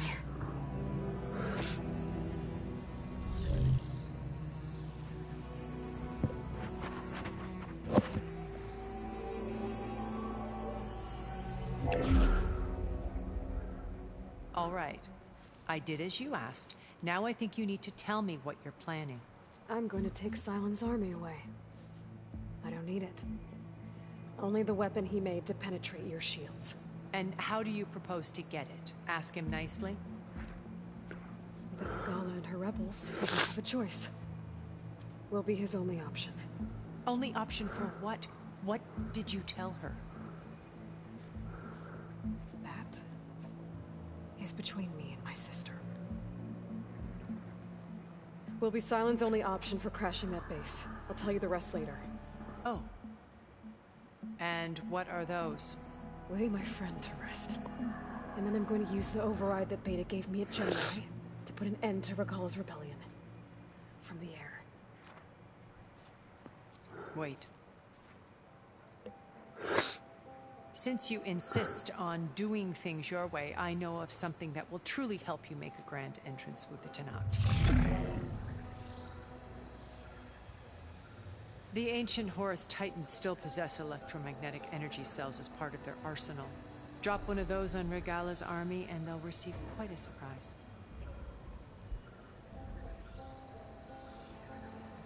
So go, do what you must. I'll come to your base if you manage to bring Sylens to the table. Not if. When.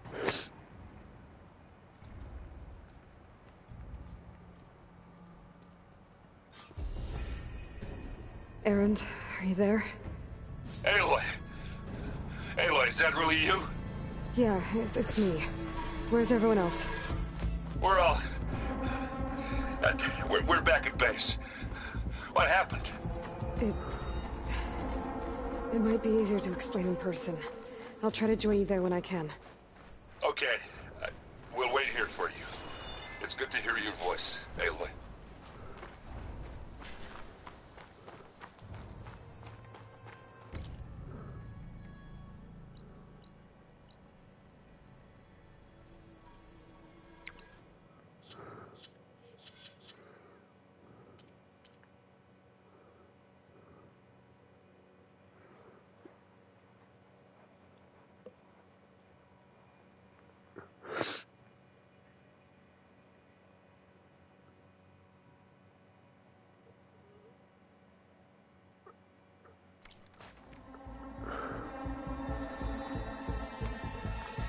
Okay, that is in the San Francisco chapter of, at least I think so, of this game.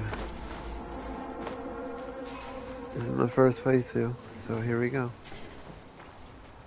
Anyway, thanks for watching. I hope you had a wonderful time watching my gameplay. Anyway, goodbye.